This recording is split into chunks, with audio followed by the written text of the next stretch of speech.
నిన్నటి రోజున శివార్చన యందు భస్మధారణము, బిల్వపత్రము, రుద్రాక్ష ఈ మూడింటికి ఉన్నటువంటి ప్రాశస్త్యం గురించి, భస్మధారణ యొక్క వైశిష్ట్యమును గూర్చి, ఆ భస్మను ధరించడం వల్ల కలిగేటటువంటి ప్రయోజనములను గురించి మన పురాణములు ఏమని చెప్తున్నాయో, ఎందుచేత భస్మధారణ చెయ్యాలో, అది ఎంత పవిత్రమైనటువంటి విషయమో నిన్నటి రోజున మనం చెప్పుకుని ఉన్నాం. శివమహాపురాణంలో అమ్మవారికి సంబంధించినటువంటి కొన్ని అవతారములను గూర్చిన ప్రస్తావన ఉన్నది. మీరు చూడండి, ఇప్పటికీ మనం వివాహాది క్రతువులను చేసేటప్పుడు, ప్రత్యేకించి వివాహం జరిగేటటువంటి సమయంలో ఆ పెళ్లి కూతురి చేత గౌరీ తపస్సు అని చెప్పి చేయిస్తూ ఉంటాం, లేదా గౌరీ పూజ అని పూజ చేయిస్తూ ఉంటాం. ఆ గౌరీదేవి యొక్క ఆవిర్భావము, దాని వెనకాతల ఉండేటటువంటి పార్వతీ పరమేశ్వరుల యొక్క సంకల్పము, వారు లోక సంరక్షణార్థము, లోక కళ్యాణము కోసము ఎటువంటి సంకల్పం చేస్తారో అటువంటి ఒక అవతారము, ఒక స్వరూపము ఏర్పడడం చేత దానిని ఆరాధించి మనం ఎంత గొప్ప ప్రయోజనాన్ని పొందేటటువంటి అదృష్టాన్ని మనకి తల్లిదండ్రులైనటువంటి పార్వతీ పరమేశ్వరులు కృప చేశారు. మనకి దాని యందు నిక్షిప్తం చేస్తారు. ఒకానొక సమయంలో పార్వతీ పరమేశ్వరులు ఇరువురు మందరగిరి పర్వతం మీద కూర్చుని ఉన్నారు. వారిని ఆ పర్వతము ఒక జీవస్వరూపమును పొంది సేవిస్తోంది. అంతటి లోకాధినాథుడైనటువంటి శంకరుడు పార్వతీ సహితుడై వచ్చి కూర్చుని ఉన్నప్పుడు ఆయనని సేవించుకునేటటువంటి భాగ్యం కలగడం చాలా గొప్ప విషయం కదా.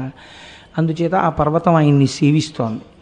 సేవిస్తున్నప్పుడు అమ్మవారు నలుపు రంగులో ఉంటుంది అని, పార్వతీదేవి నలుపు, లక్ష్మీదేవి ఎరుపు, సరస్వతీదేవి తెలుపు. దీని గురించి మనకు ఒక చిత్రమైనటువంటి విషయాన్ని ప్రతిపాదన చేస్తూ ఉంటారు.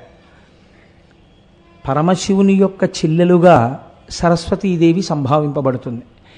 శంకరుడు తెల్లగా ఉంటాడు. ఆయన యొక్క వాహనమైనటువంటి వృషభము తెలుపు, ఆయన ఉండే పర్వతము తెలుపు, ఆయన వేసుకునేటటువంటి పుర్రెలమాల తెలుపు, ఒంటికి రాసుకునే విభూతి తెలుపు. తెల్లటి శంకరుడు మనకి జ్ఞానప్రదాత అయి ఉంటాడు. అందుకే తెల్లటి భస్మ కూడా అలదుకొని ఉంటాడు. అసలు యథార్థమునకు తెలుపు, నలుపు ఈ రెండు రంగులు కావు అని శాస్త్ర నిర్ణయం. శాస్త్ర నిర్ణయం ఏంటి? మనం చిన్నప్పుడు చదువుకున్నప్పుడు కూడా ఒక మాట చెప్తూ ఉంటాం. సైన్స్ చదువుకున్నప్పుడు ఒక మాట చెప్తారు, తెలుపు కిరణము విడిపోతే అందులోంచి 7 రంగులు వస్తాయి. తెలుపు అనేటటువంటిది దేన్ని తాను పుచ్చుకోకుండా ప్రతిఫలించేటటువంటి గుణము ఉంటే దాన్ని తెలుపు అని పిలుస్తాం. అంతక తప్ప దాని యందు ఒక ప్రత్యేకమైనటువంటి రంగుని చెప్పడం కుదరదు. అలాగే నలుపు అంటే దేన్ని ప్రతిఫలించకుండా అన్నీ తనలోకి తీసుకునేటటువంటి గుణమున్న దాన్ని నలుపు అంటారు. The process of absorption is black, the process of reflection is white. Chemistry lecturer గారు ఇక్కడే ఉన్నారు కదా. కాబట్టి ప్రతిఫలిస్తే తెలుపు, అన్నిటినీ లోపలికి పుచ్చుకుంటే నలుపు. తాను లోపలికి తీసుకోవలసినది, తాను ప్రత్యేకంగా పుచ్చుకోవలసినది అన్నది లేకుండా తనలో తాను రమిస్తూ అందులో మొట్టమొదట కిరణములు వెలువడుతున్నప్పుడు మొదటి రంగు ఎరుపు వస్తుంది అంటారు. సృష్టి ఆవిర్భావమునందు కూడా అరుణాం అని అమ్మవారు ఎరుపు రంగుతోటే ప్రారంభం. అందుకని తెలుపు శంకరుడు. సరస్వతీదేవి కూడా సర్వశుక్ల సరస్వతి, సరస్వతీదేవి కూడా తెలుపు. శంకరుడు జ్ఞానప్రదాత. మీకు నేను పూర్వం ప్రసంగాల్లో స్పృశించి ఉన్నాను. పరమశివుడు కేవలము జ్ఞానమునిస్తాడు, అలాగని ఆయన ఐశ్వర్యం ఇవ్వడని కాదు. నిన్న మారేడు దళం గురించి విన్నప్పుడు మీరు విన్నారు కదా, చాలా గొప్పది ఇచ్చేటటువంటి వాడు ఒక తక్కువ విషయాన్ని ఇవ్వడం పెద్ద విశేషం ఏం కాదు. కాబట్టి శంకరుడు జ్ఞానమిస్తాడు, ఐశ్వర్యమును ఇస్తాడు, ఆయుర్దాయమును ఇస్తాడు, అన్నింటినీ ఇవ్వగలడు. తెల్లటి శంకరుడు, తెల్లటి రంగుతో చెప్పబడినటువంటి శంకరుడు జ్ఞానప్రదాత అయినట్టే తెల్లటి సరస్వతీదేవి శంకరుని యొక్క చెల్లెలుగా చెప్పబడుతుంది. ఆమె ఏమిస్తుంది? ఆమె కూడా జ్ఞానమే ఇస్తుంది. అన్నా చెల్లెళ్ళిద్దరిది ఒకటే పోలిక. అలాగే బ్రహ్మగారు సృష్టికర్త, ఆయన ఎరుపు. ఆయన యొక్క చెల్లెలైనటువంటి లక్ష్మీదేవి ఆవిడ కూడా ఎరుపు. ఆవిడ ఎర్రగా ఉంటుంది, ఆయన ఎర్రగా ఉంటాడు. ఇంకా నల్లనివాడు నారాయణుడు. నల్లని నారాయణునికి చెల్లెలు నారాయణి. నారాయణి అంటే పార్వతీదేవి. నల్లని పార్వతీదేవి నల్లని నారాయణుని యొక్క సోదరి. సాధారణంగా శంకరుడు ఎప్పుడైనా రాక్షస సంహారం చేయవలసి వస్తే అవతార స్వీకారము శంకరుని యందు ఉండదు. ఎందుకంటే ఎప్పుడూ తానుగా ఉండే స్వరూపం అది. అవతార స్వీకారము చేసేటటువంటి వారు నారాయణుడు చేస్తాడు, నారాయణి చేస్తుంది. అందుకే మీరు చూడండి, ఇద్దరి ప్రతిజ్ఞలు ఒక్కలాగే ఉంటాయి. భగవద్గీతలో ఆయన అంటాడు, పరిత్రాణాయ సాధూనాం వినాశాయ చ దుష్కృతాం ధర్మ సంస్థాపనార్థాయ సంభవామి యుగే యుగే అంటాడు. అమ్మవారు అంటుంది, యదా యదా హి సాధూనాం, ఎక్కడెక్కడ సాధువులైనటువంటి వారు నేను అవతరించాలని కోరుకుంటున్నారో అప్పుడు తదా తేషాంచరక్షార్థం నేను ఒక శరీరాన్ని స్వీకరిస్తున్నాను, దేహం సంధారయామ్యహం అని దేవి భాగవతంలో అమ్మవారు అంటుంది. యదా యదా హి సాధూనాం దుఃఖం భవతి దానవ తదా తేషాంచరక్షార్థం దేహం సంధారయామ్యహం. ఎప్పుడెప్పుడు సాధువులైనటువంటి వారికి ఇబ్బంది కలుగుతోందో, ఎప్పుడెప్పుడు నేను ధర్మ ప్రతిష్టాపన కోసమని రాక్షస సంహారం చెయ్యడానికి ఒక అవతారాన్ని స్వీకరించవలసి వచ్చిందో అప్పుడు నేను ఒక కొత్త అవతారాన్ని స్వీకరించి ధర్మ సంస్థాపన చేసి రాక్షస సంహారం చేస్తానన్నమాట అమ్మవారు అంటుంది. ఆమె రంగులోనే ఉన్నటువంటి పుంస్వరూపమైనటువంటి నారాయణుడు అంటాడు. అసలు యథార్థమునకు శాస్త్రం ఏముంటుందంటే, నారాయణుడు నారాయణి అని కాదు, నారాయణుడు పుంస్వరూపముగా ఉంటే, మీకు పురుషస్వరూపంతో కనపడితే నారాయణుడు, అందుకే ఆయన అలంకార ప్రియుడు. నారాయణి స్త్రీ రూపంలో ఉంటే ఆమె కూడా అలంకార ప్రియురాలు. సహజంగా స్త్రీ అలంకార ప్రియురాలు అమ్మవారు, అందున మహాపతివ్రత, అందుచేత ఆవిడ కూడా అలంకారమును స్వీకరిస్తుంది. అభిషేక ప్రియుడు శంకరుడు. ఎందుకంటే మహాజ్ఞానము కలిగినటువంటి వాడు, ఆయనే జ్ఞాని, వేరొకరికి జ్ఞానమును ఇయ్యగలిగినటువంటి వాడు. అందుకని ఎప్పుడు తనలో తాను రమిస్తూ ఉంటాడు. మీరు ఇప్పుడు శివాష్టోత్తరం చెప్పేటప్పుడు ప్రార్థనా శ్లోకంలో అంటారు కదా, ధవళవపుషం ఇందోర్మండలే సన్నివిష్టం భుజగబలయహారం భస్మదిగ్ధాంగమీశం మృగయ పరశుపాణించారు చంద్రార్ధమౌళిం హృదయ కమల మధ్యే సంతతం చింతయామి. తనలో తాను రమించేటటువంటి స్వరూపం ఉన్నటువంటి వాడు శంకరుడు. కాబట్టి ఈ పొందిక, ఈ అమరిక చాలా గమ్మత్తుగా ఉంటుంది. అయితే ఈ బంధుత్వాలు, ఆ భగవంతుని పట్ల ఏర్పడినటువంటి బంధుత్వాల్ని మీరు పూర్తి లౌకికమైనటువంటి చట్రంలోకి బిగించే ప్రయత్నం చేయకూడదు. ఇవి ఆయా మూర్తుల యొక్క ప్రధానమైనటువంటి స్వరూపాన్ని, స్వభావాన్ని ఆవిష్కరించడానికి చేసే ప్రయత్నం. అంత మాత్రం చేత ఒకరు చేసినటువంటి పని ఇంకొకరు చెయ్యకుండా ఉండాలి అని ఎక్కడా ఉండదు మీకు. మీరు చూడండి, అందుకే మీరు భాగవతం చదివారనుకోండి, కృష్ణ పరమాత్మ పరబ్రహ్మం, అందులో కృష్ణుడు పరబ్రహ్మంగా చెప్పబడతాడు. ఆయనే సృష్టి స్థితి లయ చేస్తున్నాడు. మీరు శివమహాపురాణం చదివారనుకోండి, శంకరుడు సృష్టి స్థితి లయ చేస్తూ ఉంటాడు. అప్పుడు శంకరుడు చేసినట్ట, కృష్ణుడు చేసినట్ట? మీరు దేవీ భాగవతం చదివారనుకోండి, వీళ్ళందరికన్నా అమ్మవారు చేస్తున్నట్టు కనపడుతుంది. అప్పుడు మూడు మీరు విన్నారనుకోండి, మీరు అయోమయానికి గురి కావలసినటువంటి అవసరాన్ని పెంచుకోకూడదు. ఎవరికి ఏ మూర్తి యందు మనసు తొందరగా నిలబడడానికి అవకాశం ఉంటుందో, సాకారంచ నిరాకారం నిర్గుణంచ గుణాత్మకం తత్వం తత్పరమం బ్రహ్మ ఇది వేదాంత డిండిమహ అని శంకరాచార్యులు వారు వేదాంత డిండిమంలో అంటారు. సద్గుణ నిర్గుణాసాతు సగుణ నిర్గుణాసాతు ద్విధా ప్రోక్తా మనీషిభి సగుణ రాగిభిశ్చైవ నిర్గుణాతుర్ విరాగిభి అని దేవీ భాగవతంలో వ్యాస భగవానుడు అంటాడు. సగుణంగా ఒక మూర్తి ఆరాధన ఎవరు చేస్తారు అంటే, కోరిక తీరాలి అని ఉన్నటువంటి వాళ్ళందరూ సగుణాన్ని సాధారణంగా ఆరాధన చేస్తారు. నిర్గుణాన్ని ఎవరు ఆరాధన చేస్తారంటే, ఒక మూర్తి అవసరము లేనటువంటి ఆరాధన, ఏ విధమైనటువంటి కోరిక లేకుండా మోక్షమును మాత్రమే అపేక్షించేటటువంటి వారు, అది కూడా కోరిక అయిపోతుందేమో, కేవలము జ్ఞానమును పొందడం కోసం, సత్యవస్తువు యొక్క దర్శనమును అపేక్షించడం కోసం, తన స్వస్వరూపం తనకి తెలియడం కోసం చేసేటటువంటి ప్రయత్నం ఉన్న వాళ్ళు నిర్గుణాన్ని ఉపాసన చేస్తారు. అందుకే యథార్థమునకు ఉపాసన యందు కరచరణాదులతో కూడినటువంటి మూర్తి ఉపాసన కన్నా కరచరణాదులు లేకుండా మధ్యలోకి వచ్చినటువంటి అరూపు రూపి అయినటువంటి లింగోపాసనము ఒక్క స్థాయిలో పైమెట్టుగానే శాస్త్రం దాన్ని నిర్ణయం చేసింది.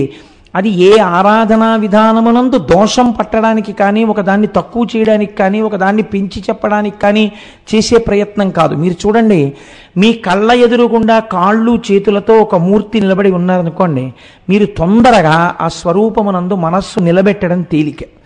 కానీ అసలు ఏ రూపము లేకుండా దానికి కాళ్ళు చేతులు ఉన్నాయా అంటే కాళ్ళు చేతులు లేవు, దానికి అసలు ఏమీ లేదు అక్కడ అందామా అంటే అక్కడ ఏదో ఒకటి ఉంది, దానికి రూపం ఉన్నదా అంటే మీరు లోపల చూసి ఇది ఫలానా రూపం అండి అని చెప్పడానికి ఒక ఆడదో ఒక పురుషుడో ఏదో చెప్పడానికి లేదు.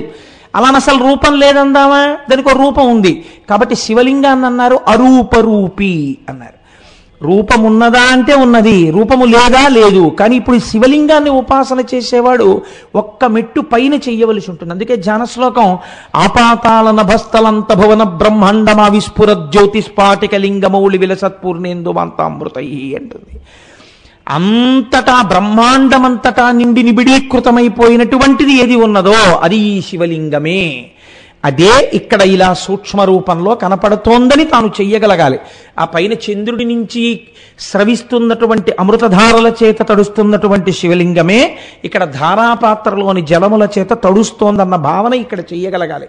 ఈ భావనతో పూజ చేయడం ఒక మెట్టు పైన ఉంటుంది. కాబట్టి ఉపాసనయందు సాకారోపాసనము కన్నా లింగోపాసనము ఒక్క మెట్టు పైనయే ఉంటుంది. అందులో అలా చెప్పడంలో ఒక పక్షపాతంతో చెప్పడం కానీ, లేకపోతే ఒక ఉపాసన తక్కువ చేయడం కానీ ఉండదు. పెద్దలైన వారు చాలా విశాల హృదయము కలిగినటువంటి ప్రాజ్ఞులు ఎంత గొప్పగా మాట్లాడారంటే, అసలు ఇది తక్కువ అది తక్కువ అని వాళ్ళు అనలేదు. వాళ్ళు అన్నారు, నీకు కరచరణాదులతో కూడినటువంటి మూర్తి ఉపాసన కరచరణాదులతో లేనటువంటి మూర్తి ఉపాసన చెయ్యడానికి ఆలంబనమవుతుంది అన్నారు. బ్రహ్మచార్య స్వామి అయితే ఒక గొప్ప మాట మాట్లాడారండి. 2 శ్రీశైలములు ఉన్నాయన్నారు ఆయన. ఏవి 2 శ్రీశైలములు? శ్రీశైలము, శ్రీ ద్రవిడ భాష యందు తిరు శబ్దంతో సంబోధిస్తారు. శైలము మలై, తిరుమల. కాబట్టి వెంకటాచలము ఒక శ్రీశైలం, ఆ పైన కర్నూలు జిల్లాలో ఉన్నటువంటి శ్రీశైలం ఒక శ్రీశైలం. ఈ క్రింద ఉన్నటువంటి శ్రీశైలంలో ఎవరున్నారు? కరచరణాదులతో ఉన్నటువంటి మూర్తి ఉన్నారు. ఆ పై శ్రీశైలంలో ఎవరున్నారు?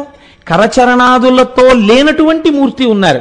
కరచరణాదులతో ఉన్న మూర్తి ఉపాసన బాగా చెయ్యగా ఆయన అనుగ్రహము కలిగితే నీవు ఏ ఉపాసనకి చేరగలవు?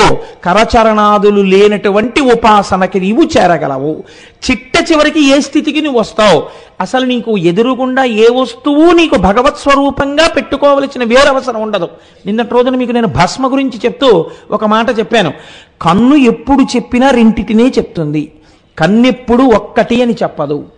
ఈ కంటితో మీరు ఏది చూసినా అది వేరు ఇది వేరనే చెప్తుంది.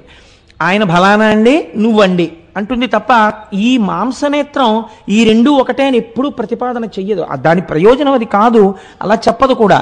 కానీ జ్ఞాననేత్రం ఒకటి ఉన్నది మనకి లలాటమునందు. ఆ జ్ఞాననేత్రము కాని విచ్చుకుంటే మాంసనేత్రము చేత అనేకముగా చూడబడుతున్నటువంటి వస్తువులు కేవలము ఒక్కటే అనేటటువంటి ఒకటిలోకి ఇవన్నీ వెళ్ళిపోతాయి. ఆ ఒకటిలోకి వెళ్ళడం కోసం ఉపాసన ప్రారంభం కావాలి. ఆఖరికి చిట్ట చివరికి ఏది తెలుసుకోవాలి అంటే ఉన్నది ఒక్క వస్తువే, ఆ రెండవ వస్తువు అన్నది లేనే లేదు. కనుక ఇప్పుడు నేను దేనికి భయపడాలి? అసలు నన్ను ఏమైనా చేయడానికి రెండోది లేదు, ఉన్నది ఒక్కటే. ఇది బాగా తెలుసుకోవడమే నమచ్చోరాయచ శిష్ప్యాయచ భేన్యాయచ సికత్యాయచ ప్రవాహ్యాయచ విద్యుత్యాయచ మేఘ్యాయచ. ఏది కనపడినా అంతటా పరమేశ్వరుడే. నేను మీకు తరచూ ఒక ఉపమానం చెప్తుంటాను. రామకృష్ణ పరమహంస దగ్గరికి వచ్చి వివేకానందుడు భగవంతుడున్నాడు భగవంతుడున్నాడు భగవంతుడున్నాడని ఎంత నోరు కొట్టుకుని చెప్పినా లేడు లేడు లేడని వాదించేటటువంటి ఈ మూర్ఖుడేందు కూడా భగవానుడున్నాడా అని అడిగారు. అడిగితే రామకృష్ణ పరమహంస అన్నారు, భగవంతుడు లేడు లేడన్నవాని యందు భగవంతుడు లేడని అనకు, అలా అన్నటువంటి మూర్ఖుడు మూర్ఖనారాయణుడని పిలువు. ఎంత గొప్ప మాట అండి.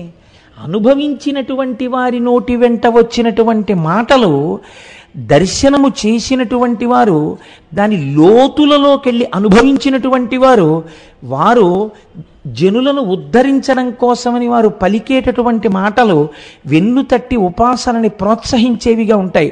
అందుకే ఒక రామకృష్ణ పరమహంస మాట్లాడితే అంత అందంగా ఉంటుంది, ఒక వివేకానందుడు మాట్లాడితే అంత అందంగా ఉంటుంది, ఒక చంద్రశేఖర పరమాచార్య స్వామి మాట్లాడితే అంత అందంగా ఉంటుంది, ఒక భగవాన్ రమణులు మాట్లాడితే అంత అందంగా ఉంటుంది.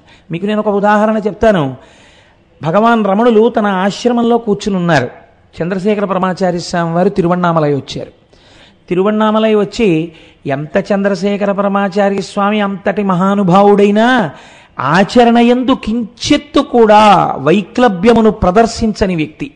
అందుకే అందరూ వచ్చి తనకి నమస్కరిస్తున్నా తన అనుష్ఠానము పోకూడదని ఒరుగంటి పూజ అని ఒక గంట పూజ నియమంగా పెట్టుకున్న వ్యక్తి, చాలా కాలం మౌనంలో ఉండడం అలవాటు చేసుకున్న వ్యక్తి, ఎన్నడూ కూడా శాస్త్ర ప్రమాణం తప్పకుండా అంతఃశౌచ బహిశౌచములకు కట్టుబడే ప్రయత్నం చేసిన వ్యక్తి, 13 సంవత్సరములకు సన్యసిస్తే సత్యదండాన్ని అస్తమానం పట్టుకోవాలన్న విషయం స్ఫురణలో ఉండకపోతే పశుపతి అయ్యర్ గారి దెబ్బలాడితే మీరు ఉత్తరోత్తర బాగా జ్ఞానం సంపాదించిన తర్వాత దెబ్బలాడినందుకు మీకు క్షమార్పణ చెప్పుకుంటానంటే మర్చిపోతానేమోనని ఒక బట్టకి తన ఒంటికి సత్యదండాన్ని కట్టుకున్న వ్యక్తి.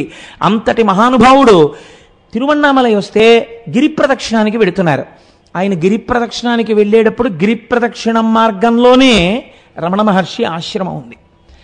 ఆయన వెడుతుంటే రమణ మహర్షి ఆశ్రమంలో భగవానుల దగ్గర ఎప్పుడూ ఆయన నోరు విప్పితే చాలు ఆ ముత్యాలు ఏరుకుందామని కూర్చునేటటువంటి వారు రమణులతో ఒక మాట అన్నారు. అయా, చంద్రశేఖర పరమాచార్య స్వామి వారు ఇవాళ ఇలా ప్రదక్షిణానికి వెడుతున్నారట. వారు 9 గంటలకో ఇలా వెడతారు, ఉదయం బయలుదేరారు కాబట్టి బయటికి వెళ్ళి నిలబడి ఒక్కసారి మేమందరం నమస్కరిస్తాం, మీరు కూడా వస్తారా అన్నారు. అంటే ఏ స్థాయి యందు, నేను అదే మీకు మొన్నటి రోజున చెప్పింది, ఒక చెరుకు కర్రని పట్టుకెళ్ళి కత్తితో నరికినా, పంటి మధ్య పెట్టి నలిపినా, మరలో పెట్టి తిప్పినా దానికి తీపి ఇవ్వడమే తెలుసు తప్ప చేదు ఇవ్వడం దానికి తెలియదు. రమణులు చెప్పినటువంటి జవాబు వింటే మనం ఆశ్చర్యపోతాం. ఆయన అన్నారు, చంద్రశేఖర పరమాచార్య స్వామి అనబడేటటువంటి వారొకరు వేరుగా ఉన్నారా? వారే నేను, నేనే వారు, లోకమునందు 2 లేవుగా, ఉన్నదంతా ఒక్కటే. కాబట్టి నేను ఎవరి దర్శనము చెయ్యాలి, ఎవరు నా దర్శనం చెయ్యాలి, చూడబడుతున్నదంతా ఒక్క వస్తువే, ఉన్నదే ఒక్క వస్తువు. కాబట్టి నా దృష్టిలో ఎప్పుడూ చంద్రశేఖరులు వేరుగా లేరు. వేరుగా లేని వస్తువుని నేను దర్శనానికి రావడం ఏమిటి అన్నారు. ఎప్పుడూ అజ్ఞానమే. మొన్న మీకు చెప్పాను కదండి, శరీరం పడిపోతున్నప్పుడు కూడా అదే స్థాయి.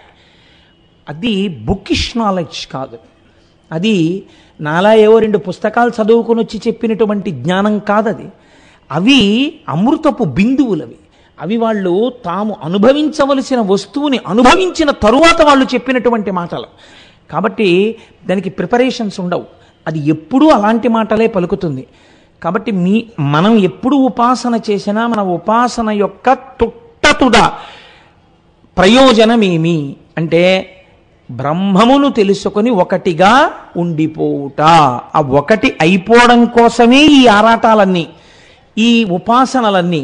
అది పక్కన పెట్టి ఇంకా దేని కొరకు చేసినా మనుష్య జన్మ యొక్క ప్రయోజనం తక్కువగా ఉంటుంది. చేసినటువంటి ఉపాసన ఉత్తినే పోదు, ఎప్పుడో అప్పుడు రక్షించి తీరుతుంది. ఇప్పుడు మీరు ఈ కోణంలో అవతరించండి, పార్వతీదేవి నిజంగా అన్ని అవతారాలు ఉంటాయా, అన్ని మూర్తులు ఉంటాయా అంటే పైకి చెప్పినప్పుడు అన్ని మూర్తులు ఉంటాయి, అందులో మీరు దోషాన్ని పట్టుకోవలసిన అవసరం ఏమి ఉండదు. కానీ మీరు ఎప్పుడు ఒక కోణంలో పరిశీలనం చేయడం ప్రారంభించాలి. కామాక్షీచరణ కామాక్షీచరణ ప్రసాదము అని పరమాచార్య ఒక మాట చెప్తుండేవారు.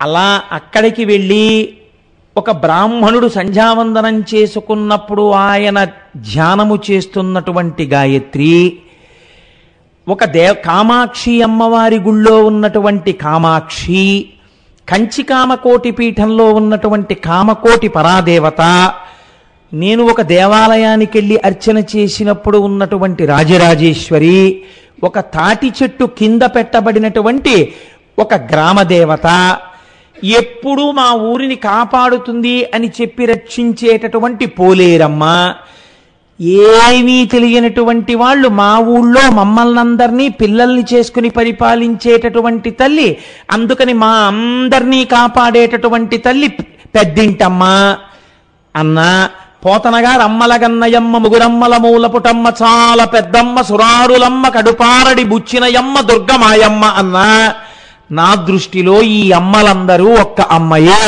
అనేవారు. ఇది లోపల ఏర్పడవలసినటువంటి భావన. లేకపోతే ఒక వెర్రి ముదిరినట్టు ముదురుతుంది. గుళ్ళోకి వెడితే ఈవిడ రూపం ఏదో కొద్ది కొద్దిగా తేడాలు ఉండొచ్చు, దానివల్ల కొద్ది కొద్దిగా ఉపాసన యందు భేదములు ఏర్పడవచ్చు. తత్వతః ఉన్నదొక్క వస్తువే అన్న భావన కలగకపోతే విశ్వం పశ్యతి కార్యకారణతయా స్వస్వామి సంబంధతః శిష్యాచార్యతవా తథైవ పితృపుత్రాత్మనాభేతతః స్వప్నే జాగ్రతి వా యేష పురుషో మాయా పరిభ్రామితః అంటారు శంకరాచార్యులు వారి దక్షిణామూర్తి స్తోత్రంలో. దానికి అర్థం పర్థం లేకుండా వెళ్ళిపోతుంది. ఇది చిట్ట చివరికి ఏమవుతుందంటే, మీ మతంలో 33 కోట్ల మంది దేవతలు, ఏం ఒక దేవత చాలడా, ఎందుకంటే ఇంతమంది దేవతలను అడిగేటటువంటి రోజు, అటువంటి విమర్శ ఎక్కువ అవడానికి ప్రారంభమవుతుంది తప్ప ఎవరు ఏ మనస్సుతో ఎటువంటి మూర్తిని చూడాలని కోరుకుంటున్నారో, లేదా అజాయమానో బహుధా విజాయతే అంటుంది శృతి. లోకమును రక్షించడానికి, ఒక ప్రత్యేక ప్రయోజనము నెరవేర్చడానికి ఒక రూపమును పొందవలసిన అవసరము లేనటువంటి పరమాత్మ తనంత తాను ఒక రూపమును స్వీకరించడం ఈశ్వరుని యొక్క హద్దు లేనటువంటి దయ యొక్క పరాకాష్ఠ అన్న భావనతో మీరు విచారణ చేసినప్పుడు పొందేటటువంటి అమృతం వేరు. అలా కాకుండా ఏదో మూర్తుల యందు భేదమును చూసి అన్నిటి యందు తలో రకంగా భావన చేస్తూ అన్నిటి యందు తలొక రకమైన సిద్ధాంతాన్ని ప్రవేశపెట్టుకుంటే కలిగేటటువంటి ప్రయోజనం అంతగా ఉంటుందని పరమాచార్య స్వామంతటి వారు విశ్వసించి చెప్పలేదు. కాబట్టి మనం కూడా అటువంటి ప్రయత్నంలో, అటువంటి నేపథ్యంలో ఇవాళ మీకు నేను చెప్పబోయేటటువంటి విషయాన్ని అవధరించేటటువంటి ప్రయత్నం చెయ్యండి. కాబట్టి ఇప్పుడు ఇన్ని రూపాలుగా ఉన్నాయి ఎవరా తల్లి? ఒక్కరే ఆ అమ్మ. కనుక ఒకనాడు ఒక లీలా విలాసాన్ని అమ్మవారు చూపించింది. లేదు శంకరుడు చూపించాడు. వాళ్ళిద్దరు ఇద్దరుగా కనపడేటటువంటి ఒకటి కారు యొక్క హార్స్ పవర్ వేరు కాదు కదా. మీరు కారు ఎక్కి కూర్చున్నారనుకోండి, ఇప్పుడు కారు నడుపుతోందా, కారు హార్స్ పవర్ నడుపుతోందా అంటే మీరు దాన్ని బాగా విచారణ చేసి చూస్తే హార్స్ పవరే నడుపుతోంది, శక్తి నడుపుతోంది, కాదంటలేదు. కానీ ఆ హార్స్ పవర్ దేన్ని ఆశ్రయించింది? కారును ఆశ్రయించి ఉండాలి, ఇంజిన్ని. అలా ఆశ్రయించి ఉండకపోతే, అది ఆ శక్తి కారుని ఆశ్రయించి ఉండకపోతే మీకు నిరుపయోగం. అది అప్పుడు ఆ కారుకి పనికిరాదు. శక్తి వేరుగా కారు వేరుగా ఉన్నాయనుకోండి, అప్పుడు మీకు ఏమిటి ఉపయోగం? దానివల్ల ఉండదు. రెండు కలిసే ఉంటాయి. కాబట్టి కలిసి ఉన్న వస్తువుని అసలు మీరు విడదీసి చూడడం అన్నది కుదరదు. శక్త్యా లోభయితుం నాహం ఐశ్వర్యేణ ధనేన వా అనన్యే రాఘవేణాహం భాస్కరేణ ప్రభాయద అంది సీతమ్మతల్లి సుందరకాండలో. అసలు రెండొక్కడున్నాయిరా, నీ మోహం ఉన్నది ఒక్కటే, పిచ్చాడా నీకు కనబడుతోంది అధముడివి, మళ్ళీ తెచ్చి మళ్ళీ పుట్టవలసిన అవసరం ఉన్నవాడివి కాబట్టి నీకు రెండు కనబడుతుంటాయి. రాముడున్నాడు సీతమ్మ ఉంది అనుకుంటున్నావు, నాకు రెండు లేవు ప్రపంచంలో, ఒక్కటే ఉంది, రాముడు సీతమ్మ ఒకటే. దీపము దీపశిఖ, పువ్వు వాసన, సూర్యుడు సూర్యకాంతి ఎలా కలిసి ఉంటాయో నేను రాముడు అలాగే కలిసి ఉంటాం, అసలు వేరు చెయ్యడం నీ తరమా అని అడిగింది ఆవిడ. అదే సీతమ్మ శిశుపావృక్షం మీద కూర్చున్నటువంటి స్వామి హనుమకి మాత్రం అస్యాయ దేవ్యా యథారూపం అంగ ప్రత్యంగ సౌష్ఠవం రామస్య యథారూపం తం చేయమసితేక్షణ. సీతమ్మ యందు రామచంద్రమూర్తి కనపడుతున్నారు, ప్రకృతి యందు పరమాత్మ కనపడ్డాడు. అలా చూసినవాడు ఎవడున్నాడో వాడు ధన్యుడు. అందుకని ఆయన చిరంజీవి అయ్యాడు, భవిష్యత్ బ్రహ్మ అయ్యాడు. మహానుభావుడు సీతమ్మ తల్లి దర్శనం చేసిన వారు అన్న ఖ్యాతిని పొందారు, సీతారాముల్ని కలిపిన వారు అనేటటువంటి ఖ్యాతిని పొంది ఇవాళ ఎక్కడ కష్టం వచ్చినా సుందరకాండ చదువుకునేటట్టుగా చేయగలిగారు. కాబట్టి ఆ ఏకత్వం అనేటటువంటి భావన బాగా దృష్టిలో పెట్టుకుని మీరు ఈశ్వర కృపగా స్వీకరిస్తే మీకు పురాణములు అందంగా కనపడతాయి, మీ ఉపాసనని ముందుకు తీసుకెళ్లడంలో ఉపకారం చేస్తాయి. ఇప్పుడు మీరు ఈ కోణంలో అవధరించండి. ఒకానొక సమయమునందు మందరగిరి మీద పార్వతీ పరమేశ్వరులు ఇద్దరూ కూర్చుని ఉన్నారు. శంకరుడు పార్వతీదేవి వంక చూశాడు. అమ్మ నల్లగా ఉంటుంది, మీకు దీనికోసం నేను ప్రారంభం చేసి ఎక్కడెక్కడికో వెళ్ళి వచ్చాను. కాబట్టి ఇప్పుడు నారాయణ నారాయణి, అమ్మ నలుపు కనుక కాళీ అన్న శబ్దం ఆ నలుపుని సూచిస్తుంది. శంకరుడు శాంతం పద్మాసనస్థం శిశిధరమకుటం పంచవక్త్రం త్రినేత్రం శూలం వజ్రంచ ఖడ్గం పరశుమభయదం స్ఫటికమణి నిభం అంటారు. స్ఫటికం ఎలా ఉంటుందో అంత తెల్లగా ఉంటాడు శంకరుడు. ఇంత తెల్లటి శంకరుడి పక్కన నల్లగా ఉన్నటువంటి అమ్మవారు కూర్చుంది. అయితే నిజంగా శంకరుడికి పార్వతీదేవికి కూడా అలా అమ్మ ఆయన తెల్లగా ఉంటారు నేను నల్లగా ఉంటానన్న భావాలు ఉంటాయండి. నిజంగా ఒకవేళ శంకరుడు పార్వతీదేవి నల్లగా ఉంటుంది నేను తెల్లగా ఉంటాను అన్న భావనలతో ఉంటే వ్యాసుడు శివమహాపురాణములు రచించాడు కదండి. ఇంకేమిటి ఆయనకి నాకు తేడా ఏమిటి? నేను ఎంత అజ్ఞానంలో ఉన్నానో కదా నేను అనడం ఎందుకు అటువంటి పవిత్రమైన విషయాన్ని ప్రస్తావన చేస్తూ కాదు. కాబట్టి ఇప్పుడు మీరు ఒక విషయాన్ని స్ఫురణలో పెట్టుకోవాలి. ఈశ్వరుడు ఏదో లీల చెయ్యబోతున్నాడు, ఆయన ఏదో లోక కళ్యాణము కోసమని ఆయన నోటి వెంట ఒక మాట వస్తోంది తప్ప, లేకపోతే ఈ మాట పరాత్పరుడు ఎందుకంటాడు? దానికి అమ్మవారు ఎందుకు ప్రతిస్పందిస్తుంది? కాబట్టి ఏదో జగత్ కళ్యాణము జరగబోతోంది. ఒక జగత్ కళ్యాణకారకమైన విషయాన్ని వినడం మనకి కళ్యాణకారకం కదండి. కాబట్టి ఇప్పుడు చూడండి, ఆయన పార్వతీదేవి వంక చూసి అన్నాడు కాళీ అన్నాడు, ఓసారి పైనుంచి కిందకి చూసి. ఇది ఈ అనడం పూర్వం పిలిచినట్టు లేదు, కొద్దిగా ఏదో ఎత్తి పొడిచినట్టుగా ఉంది. కాళీ అంటే ఓ నల్లపిల్ల అని పిలిచినట్టు అనిపించింది. వెంటనే ఆవిడ ముఖం ఎర్రగా అయిపోయి కన్నులంబట ఇలా బాష్పధారలు కారిపోతుంటే అమ్మవారు గభాల కిందకి దిగింది. అమ్మవారు ఏడవలసిన అవసరం ఏమిటండి? నిజంగా ఏడుస్తుందా? ఇదంతా ఒక పెద్ద లీల, మీరు చిట్ట చివర వింటారు దాని గురించి. ఆవిడ దిగి అంది, మగనికి ప్రీతి లేని యలమానిని జవ్వనమేని జల్వమేనగువనిగాయు వెన్నెలటు అక్కట ఎట్టి సుఖంబులేవియున్ మగువలకింపునర్వవిక మంచిగా కాంతుడు గరవించకే వెగటుగొనంగా నిక్కముగ వెక్కసమౌ తనువించి చూడగా. ఆవిడ ఒక గొప్ప సత్యాన్ని ఆవిష్కరిస్తోంది. ఎన్ని సుఖాలైనా లోకమునందు ఉండవచ్చు, ఎన్ని భోగములైనా ఉండవచ్చు, తాను ఇంట్లో ఎన్ని సుఖాలనైనా పొందుతూ ఉండవచ్చు, కానీ ఈ శరీరమునందు నా భర్తకు ప్రీతి లేదు. ఏ కారణము చేతనో ఆయన నన్ను చూడగానే, నన్నంటే ఆవిడ అంత అమాయకంగా శరీరాన్ని నన్ను అనదుగా, ఒక సత్యాన్ని ఆవిష్కరిస్తోంది. శరీరముల వలన ఒండరులకు ప్రీతి కలగడం చాలా సహజం. వివాహంలో మంత్రాలు కూడా దాన్ని ఆవిష్కరించే. ఒకచో మా ఇద్దరికీ అటువంటి పరస్పర ప్రీతి అధికమగుగాక, ఆమె సౌందర్యము నిలబడుగాక అని కొన్ని చోట్ల మంత్రాలు ఉన్నాయి వివాహ ప్రకరణంలో.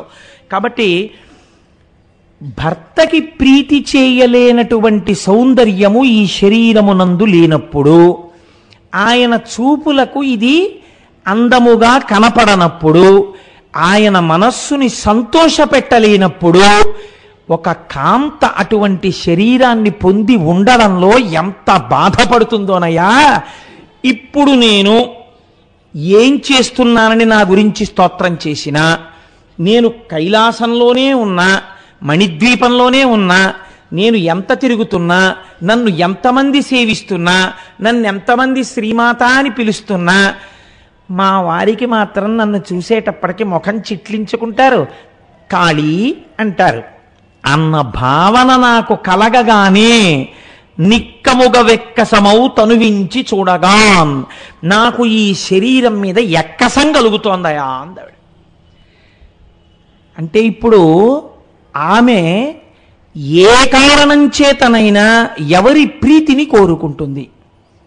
అన్ని కారణముల చేత కూడా ఆవిడ భర్త యొక్క ప్రీతిని కోరుకుంటుంది. తాను ఏది చేసినా భర్తృప్రీతి కొరకే. తన శరీరము కూడా భర్తకి ప్రీతిని కలిగించుట కొరకు మాత్రమే. ఇది మహాపతివ్రత. అందుకే శంకరాచార్యుల వారంతటి వారు సౌందర్యలహరి ప్రారంభం చేస్తే అమ్మవారి నామంతో మొదలు పెట్టలేదు, శివశక్తి ఆయుక్తో ఆయన పేరెత్తకుండా మొదలెడితే అమ్మవారు ముఖం చిట్లించుకుంటుందని ప్రాజ్ఞులు కనుక, శంకరులకు తెలుసు కనుక, మహానుభావుడు కనుక భర్త పేరుతోనే మొదలెట్టారు. లోపల భావం ఏదైనా కానివ్వండి, తర్వాత అమ్మగారి గురించి గొప్పగా చెప్పినా ముందు మాట్లాడడం మాత్రం ఆయనతోనే ప్రారంభం. శివ అంటూను ఆయన పేరు చెప్తే ఆవిడ సంతోషిస్తుంది. కాబట్టి ఇప్పుడు ఆవిడ ఇంత మాట అంది, నీవు ప్రీతిని పొందనటువంటి ఈ శరీరం, దీన్ని చూసి నువ్వు సంతోషించనప్పుడు నేను ఈ శరీరంతో ఉండాలని అనుకోవట్లేదు. ఇది చాలా పెద్ద మాట. ఇంత శంకరుడు కంగారు పడవలసినటువంటి మాట అని ఆవిడంది. కాన బాసెదవేగని కాలవర్ణ తనువు వేరొకడేనియు తనువు దాల్తూ తల్వకుండిన ఏమని తల్లడిలుచు పాన్పు విడి అవ్వలగునేగె పద్మగంధి. ఈ నల్లటి శరీరాన్ని నేను వదిలిపెట్టేస్తాను. ఎటువంటి రంగుతో ఉన్న శరీరమైతే నీ మనస్సు సంతోషిస్తుందని నేను అనుకుంటున్నానో అటువంటి శరీరాన్ని పొందుతాను. ఇక్కడ మీరు ఒక్క మాట ఆలోచించండి జాగ్రత్తగా. కాళీ అన్నాడు ఆయన. కాళీ అంటే నల్లగా ఉన్నావు, సరే నల్లటి శరీరాన్ని వదిలేస్తుందండి. ఏ రంగు ఆయన కావాలని అడిగాడు? ఆయన ఏం అడిగాడా? నువ్వు తెల్లగా ఉంటే బాగుండేది అందుకన్నాను అన్నాడా పోనీ? లేకపోతే నువ్వు ఎర్రగా ఉంటే బాగుండేది అని అన్నాడా శంకరుడు? నువ్వు పచ్చగా ఉంటే బాగుండేది అని అన్నాడా శంకరుడు? ఆయన ఏం అనలేదు. ఆయన ఏం అనలేదంటే ఆయనకు ఆ నలుపు రంగు గురించి కూడా అసలు లెక్కలేదు. మరి దేని గురించి మాట్లాడినట్టు? దేని గురించి మాట్లాడో మీకు తర్వాత తెలియాలి. ఇది పార్వతీ పరమేశ్వరుల యొక్క అనుగ్రహం అంటే. కాబట్టి నేను ఈ కాలవర్ణ తనువు వేరొకడేనియు తనువు దాల్తూ దీన్ని విడిచిపెట్టేస్తాను, ఈ నల్లటి శరీరాన్ని, ఇంకొక శరీరాన్ని పొందుతాను. ఆ శరీరాన్ని చూసి నువ్వు సంతోషించాలి, నువ్వు ప్రీతి పొందాలి. కాబట్టి అటువంటి శరీరంతో వస్తాను. వెక్కి వెక్కి ఏడ్చి విభునికెట్లనే దేవా సెలవు చేయు తపము చేయుదాన అనుచు గద్గద స్వరాంచితయై వేడుకొనగా చూచి విశ్వగురుడు వెరచే. ఇప్పుడు చాలా ఆశ్చర్యకరమైన సందర్భం ఒకటి జరిగింది. ఆవిడ వెక్కి వెక్కి ఏడ్చి, అమ్మవారు దేవా నాకు అనుగ్రహించండి, నన్ను మీరు ఆశీర్వచనం చేసి పంపించండి, నేను తపస్సు చేసి మీకు ప్రీతిపాత్రమైనటువంటి రంగు కలిగినటువంటి శరీరాన్ని పొంది వస్తాను అంది. ఈ మాట అనేటప్పటికీ శంకరుడు కూడా ఒక్కసారి ఉలిక్కిపడి ఆయన అన్నట్ట, నాటకం రక్తి కట్టద్దండి, ఎంత కోటీశ్వరుడైనా బిచ్చగాడి వేషం వేస్తే ఇదేమిటి దిక్కుమాలిన వేషం నాకని వేయకూడదు. నిజంగా 4 రోజుల నుంచి అన్నం లేనటువంటి వాడు ఎలా ఆక్రోశిస్తాడో అలా ఆక్రోశించి నటించినప్పుడే ఆ భిక్షుక పాత్రకి పద్మశ్రీ వస్తుంది. ఆయన నిజంగా ఆయన బిచ్చగాడా కాదు, బిచ్చగాడు కాడు ఆయన. ఆయన కోట్లకు పడగలెత్తిన ఐశ్వర్యవంతుడు, కానీ బిచ్చగాడిగా అంత బాగా నటించగలడు. ఈశ్వరు నర్తకుని భంగి పెక్కగు మూర్తులతో ఎవడాడు అంటాడు పోతన గారు. ఈశ్వరుడు ఎప్పుడు చిద్విలాసంతో ఇలాంటివి చేసినా చాలా బలీయంగానే కనపడుతుంది చూడ్డానికి. లోపల కూడా అంత బలీయమైనటువంటి రహస్యాన్ని దాస్తారు.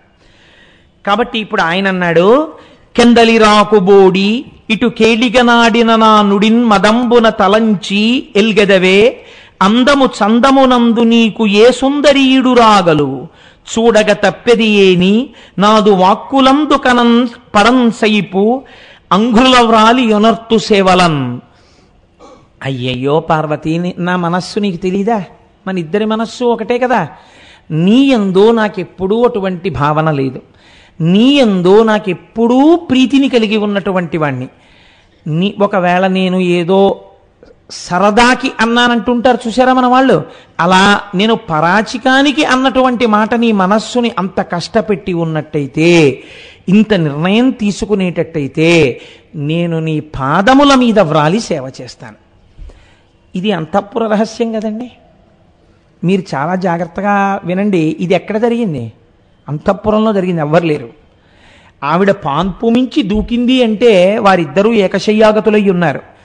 అంతఃపురంలో ఎక్కడో జరిగినటువంటి విషయం, ఎవ్వరికీ తెలియనటువంటి విషయం. ఈ విషయం లోకానికంతటికీ తెలుస్తోంది. ఎందుకు తెలియాలి ఇప్పుడు ఇది?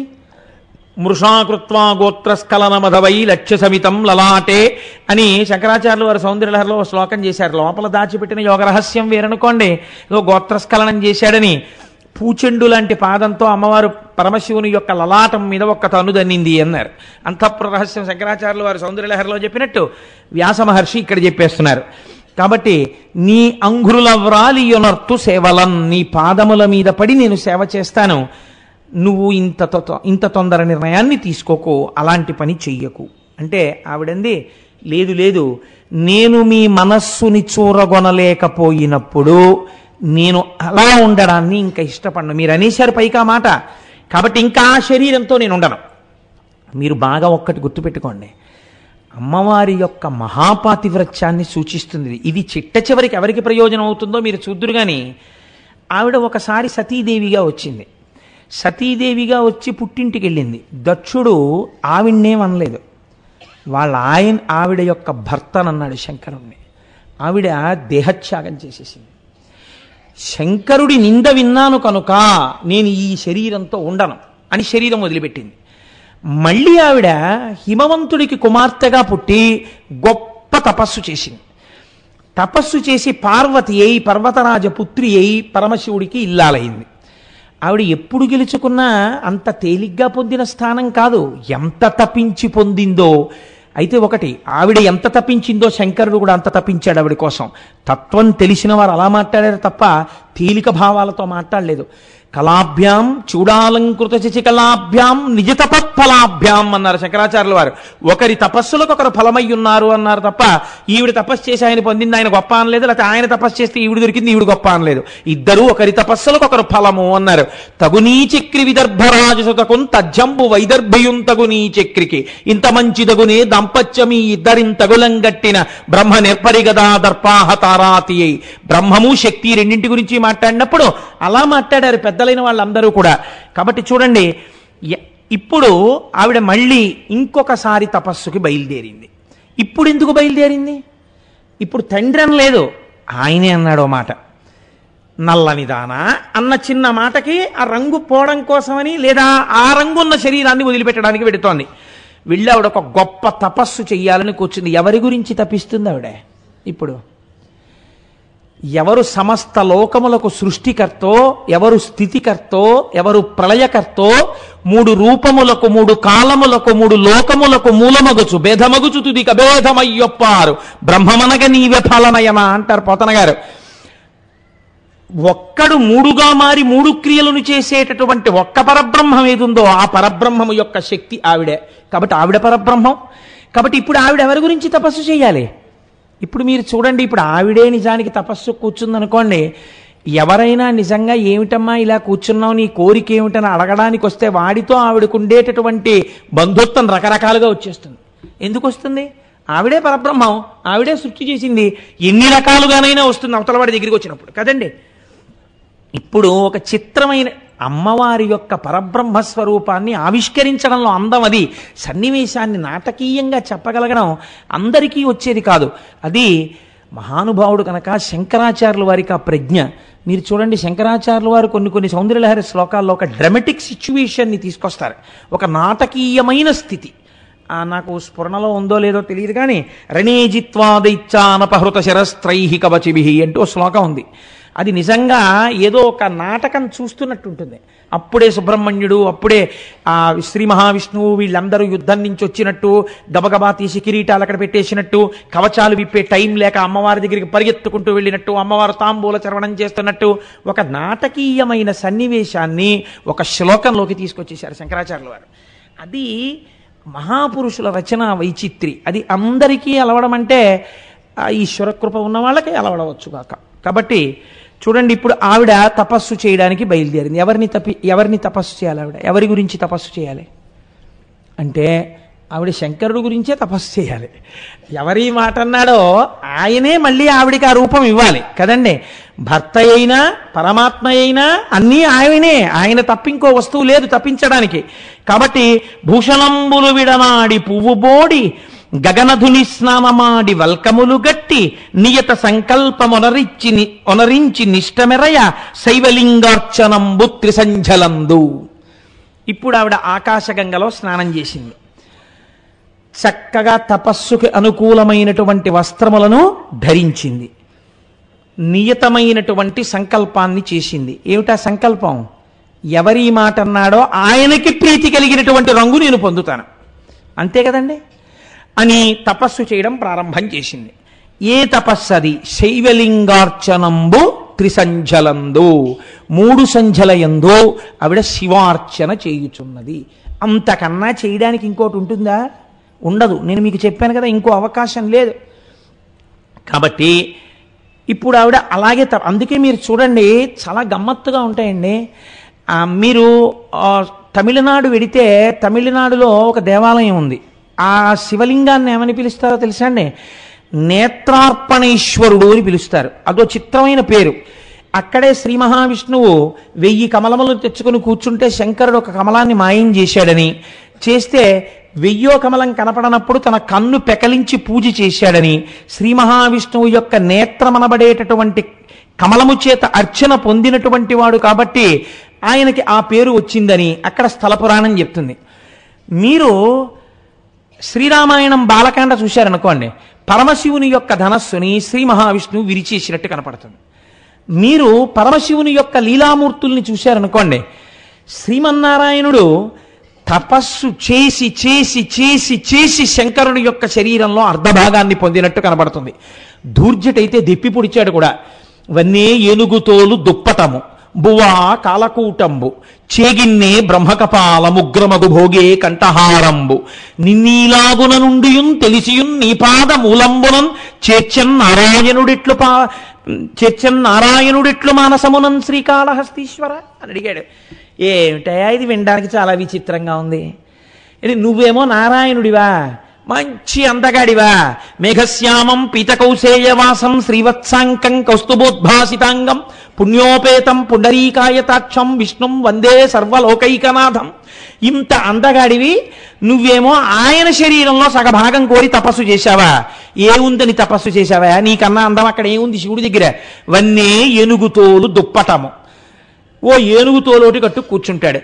బువా కాలకూటంబు, పోని చేతిలో తింటున్నది చూద్దామా, హలాహలం తింటుంటాడు.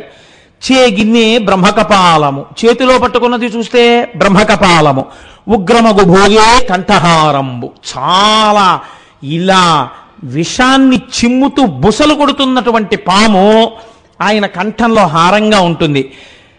భోగే కంఠహారంబు నిన్నీలాగున నుండియున్ తెలిసియున్, నువ్విలా ఉంటావని తెలుసు. తెలియనివాడేం కాడు. శంకరుడు అంటే చాలా అందంగా ఉంటాడు అనుకున్నాడు, ఇదేంటండి ఇలా ఉన్నాడు అనుకోవడానికి శ్రీ మహావిష్ణువుకి తెలియదేంటి? నిన్నీలాగున నుండియున్ తెలిసియున్ నీపాద మూలంబునన్ చేర్చన్ నారాయణుడిట్లు మానసమునన్ శ్రీకాళహస్తీశ్వర. ఎలా తన మనస్సు నీ పాదాల దగ్గర పెట్టగలిగాడయా ఇంత అందగాడు అంటే? అసలు శంకరుడి అందం ఏమిటో శివమహాపురాణం చెప్పింది పార్వతీ కళ్యాణంలో. ఘృతరీతి గనుభూతం సచ్చిదానంద విగ్రహం అంది. పోత పోసిన నెయ్యి ఎలా ఉంటుందో అంత అందంగా ఉంటాడండి. కాబట్టి ఉన్న ఆ పదార్థంతో మీరు చెప్పాలి. ఎన్ని మాటలు చెప్పినా దాన్ని అటు మార్చాలి, దీన్ని ఇటు మార్చాలి, మీకు కొత్త ప్రయోజనం తీసుకొస్తూ ఉండాలి, మీకు కొత్త విషయాన్ని చెప్తూ ఉండాలి, మిమ్మల్ని ఉపాసనలో పైకి తీసుకొస్తూ ఉండాలి. అంతే కదండి, అంతకన్నా ఎక్కడ ఉంటుంది? నాకు విశాఖపట్నంలో నేను ఉండే రోజుల్లో ఒక వృద్ధ దంపతులు ఉండేవారు ఇంట్లో. వాళ్ళ పక్కవాటాలో నేను అద్దెకుండేవాడిని. ఈయనకి గట్టి పాప, ఆయన ఎక్కడో 4 కొట్లల్లో అకౌంట్స్ రాసేవారు. ఈవిడ చాలా ఖర్చు మనిషి. ఈవిడ ఏం చేసేదంటే ఆ కూరగాయలు 1 కేజీ 2 కేజీలు అలా కొనేసి చక్కగా కూర వండేసి, పోనీ అది ఇంటికి వచ్చిన బంధువులకి పెడితే వేరు, గిన్నెల్లో పట్టుకుని ఒక కాలు బోధకాలు పాపం అయినా సరే ఆవిడ గిన్నెల్లో పట్టుకుని అందరికీ పట్టుకెళ్ళి కూర తినండి అని ఇచ్చేసేది. ఈ కూరలవాడు ఒక 10 రోజులు అయ్యేటప్పటికి 250 రూపాయలు 300 రూపాయలు అయిపోయేది.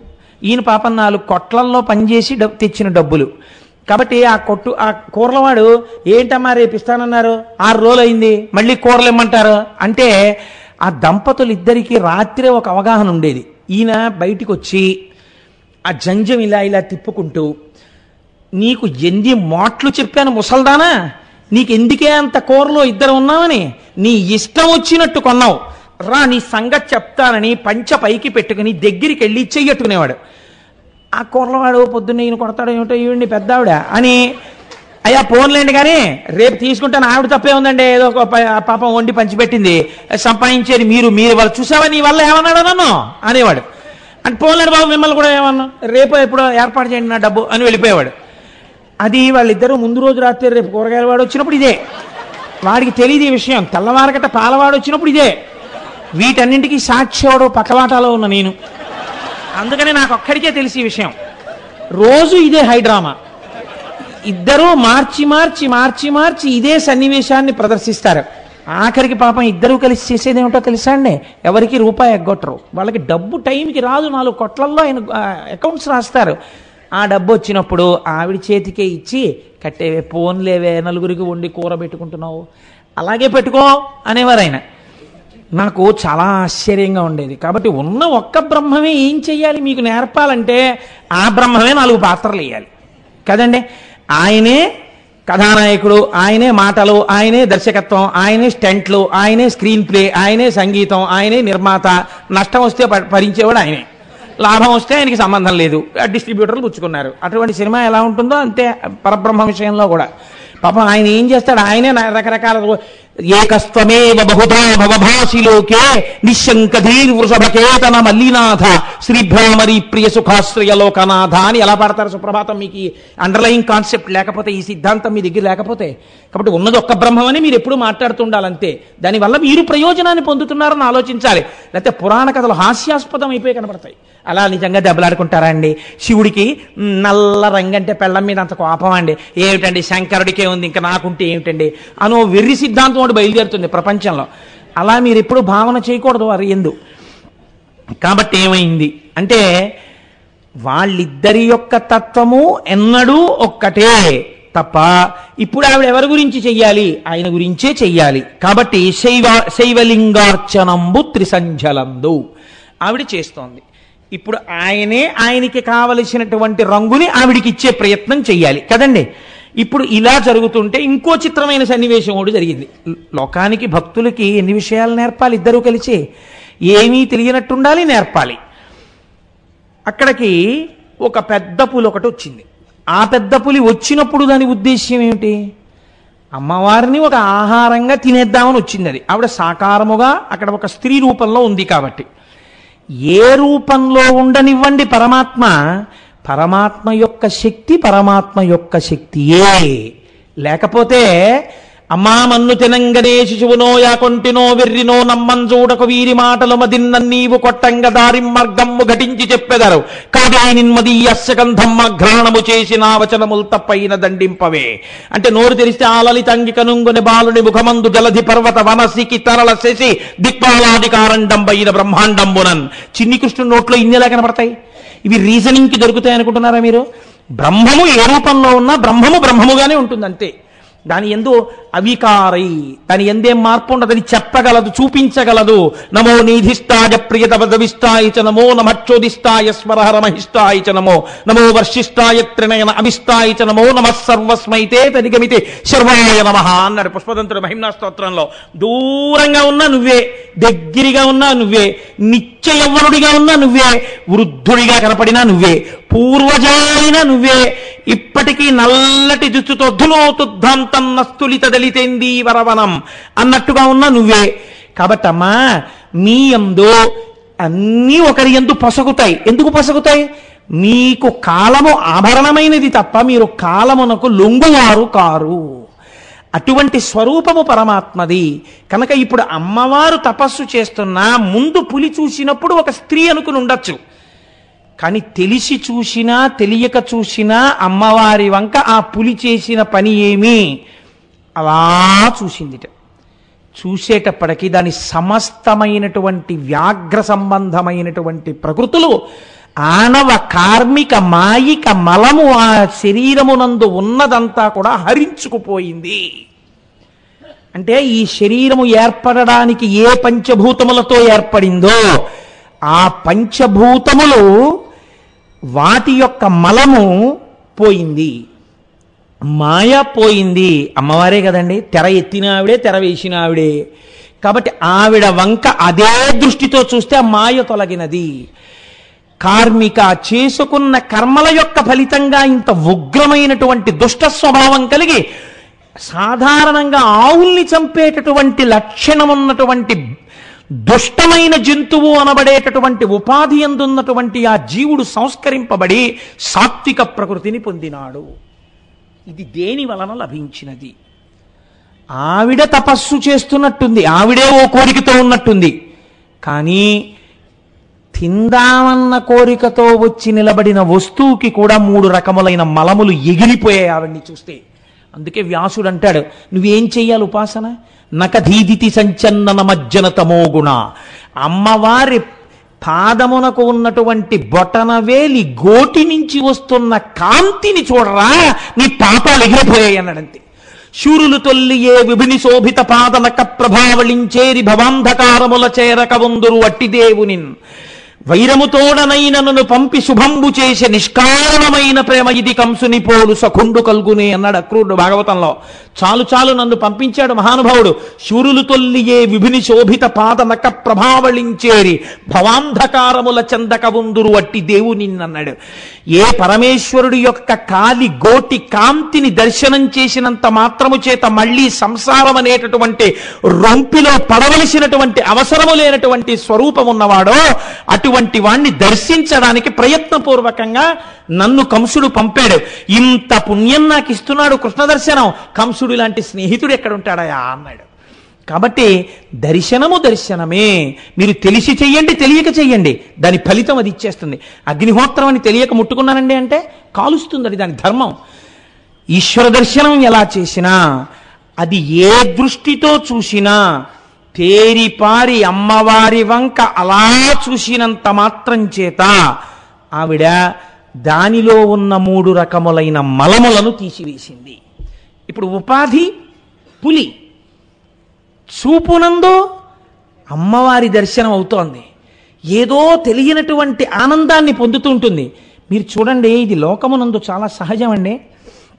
ఒక మహాత్ముడు వస్తున్నాడు అనుకోండి, ఒక మహాపురుషుడైనటువంటి వాడు అలా వెళ్ళిపోతున్నాడు అనుకోండి, ఆయన యందు బాహ్య సౌందర్యం మీకేమి వెతికినా కనపడకపోవచ్చు హేతువుకి. కానీ మీరు ఆయన వంక చూస్తూ అలా కూర్చున్నారనుకోండి, మీరేం పూజ చేయక్కర్లా, మీరేం నామం చెప్పక్కర్లా, లేకపోతే మీరు ఆయన గురించి చదవక్కర్లా, మీకు ఏమీ తెలియకపోయినా మీరు ఆయన వంక అలా చూస్తున్నారనుకోండి, మీకు తెలియకుండా మీ మనస్సు ఒక రకమైనటువంటి ప్రశాంతతను అనుభవిస్తుంది. మీరు రామకృష్ణ పరమహంస యొక్క మూర్తిని చూడండి, అసలు ఆ కళ్ళు గమ్మత్తుగా ఉంటాయి, ఎవ్వరి కళ్ళు అలా ఉండవు, అలా ఉంటాయి ఏంటో.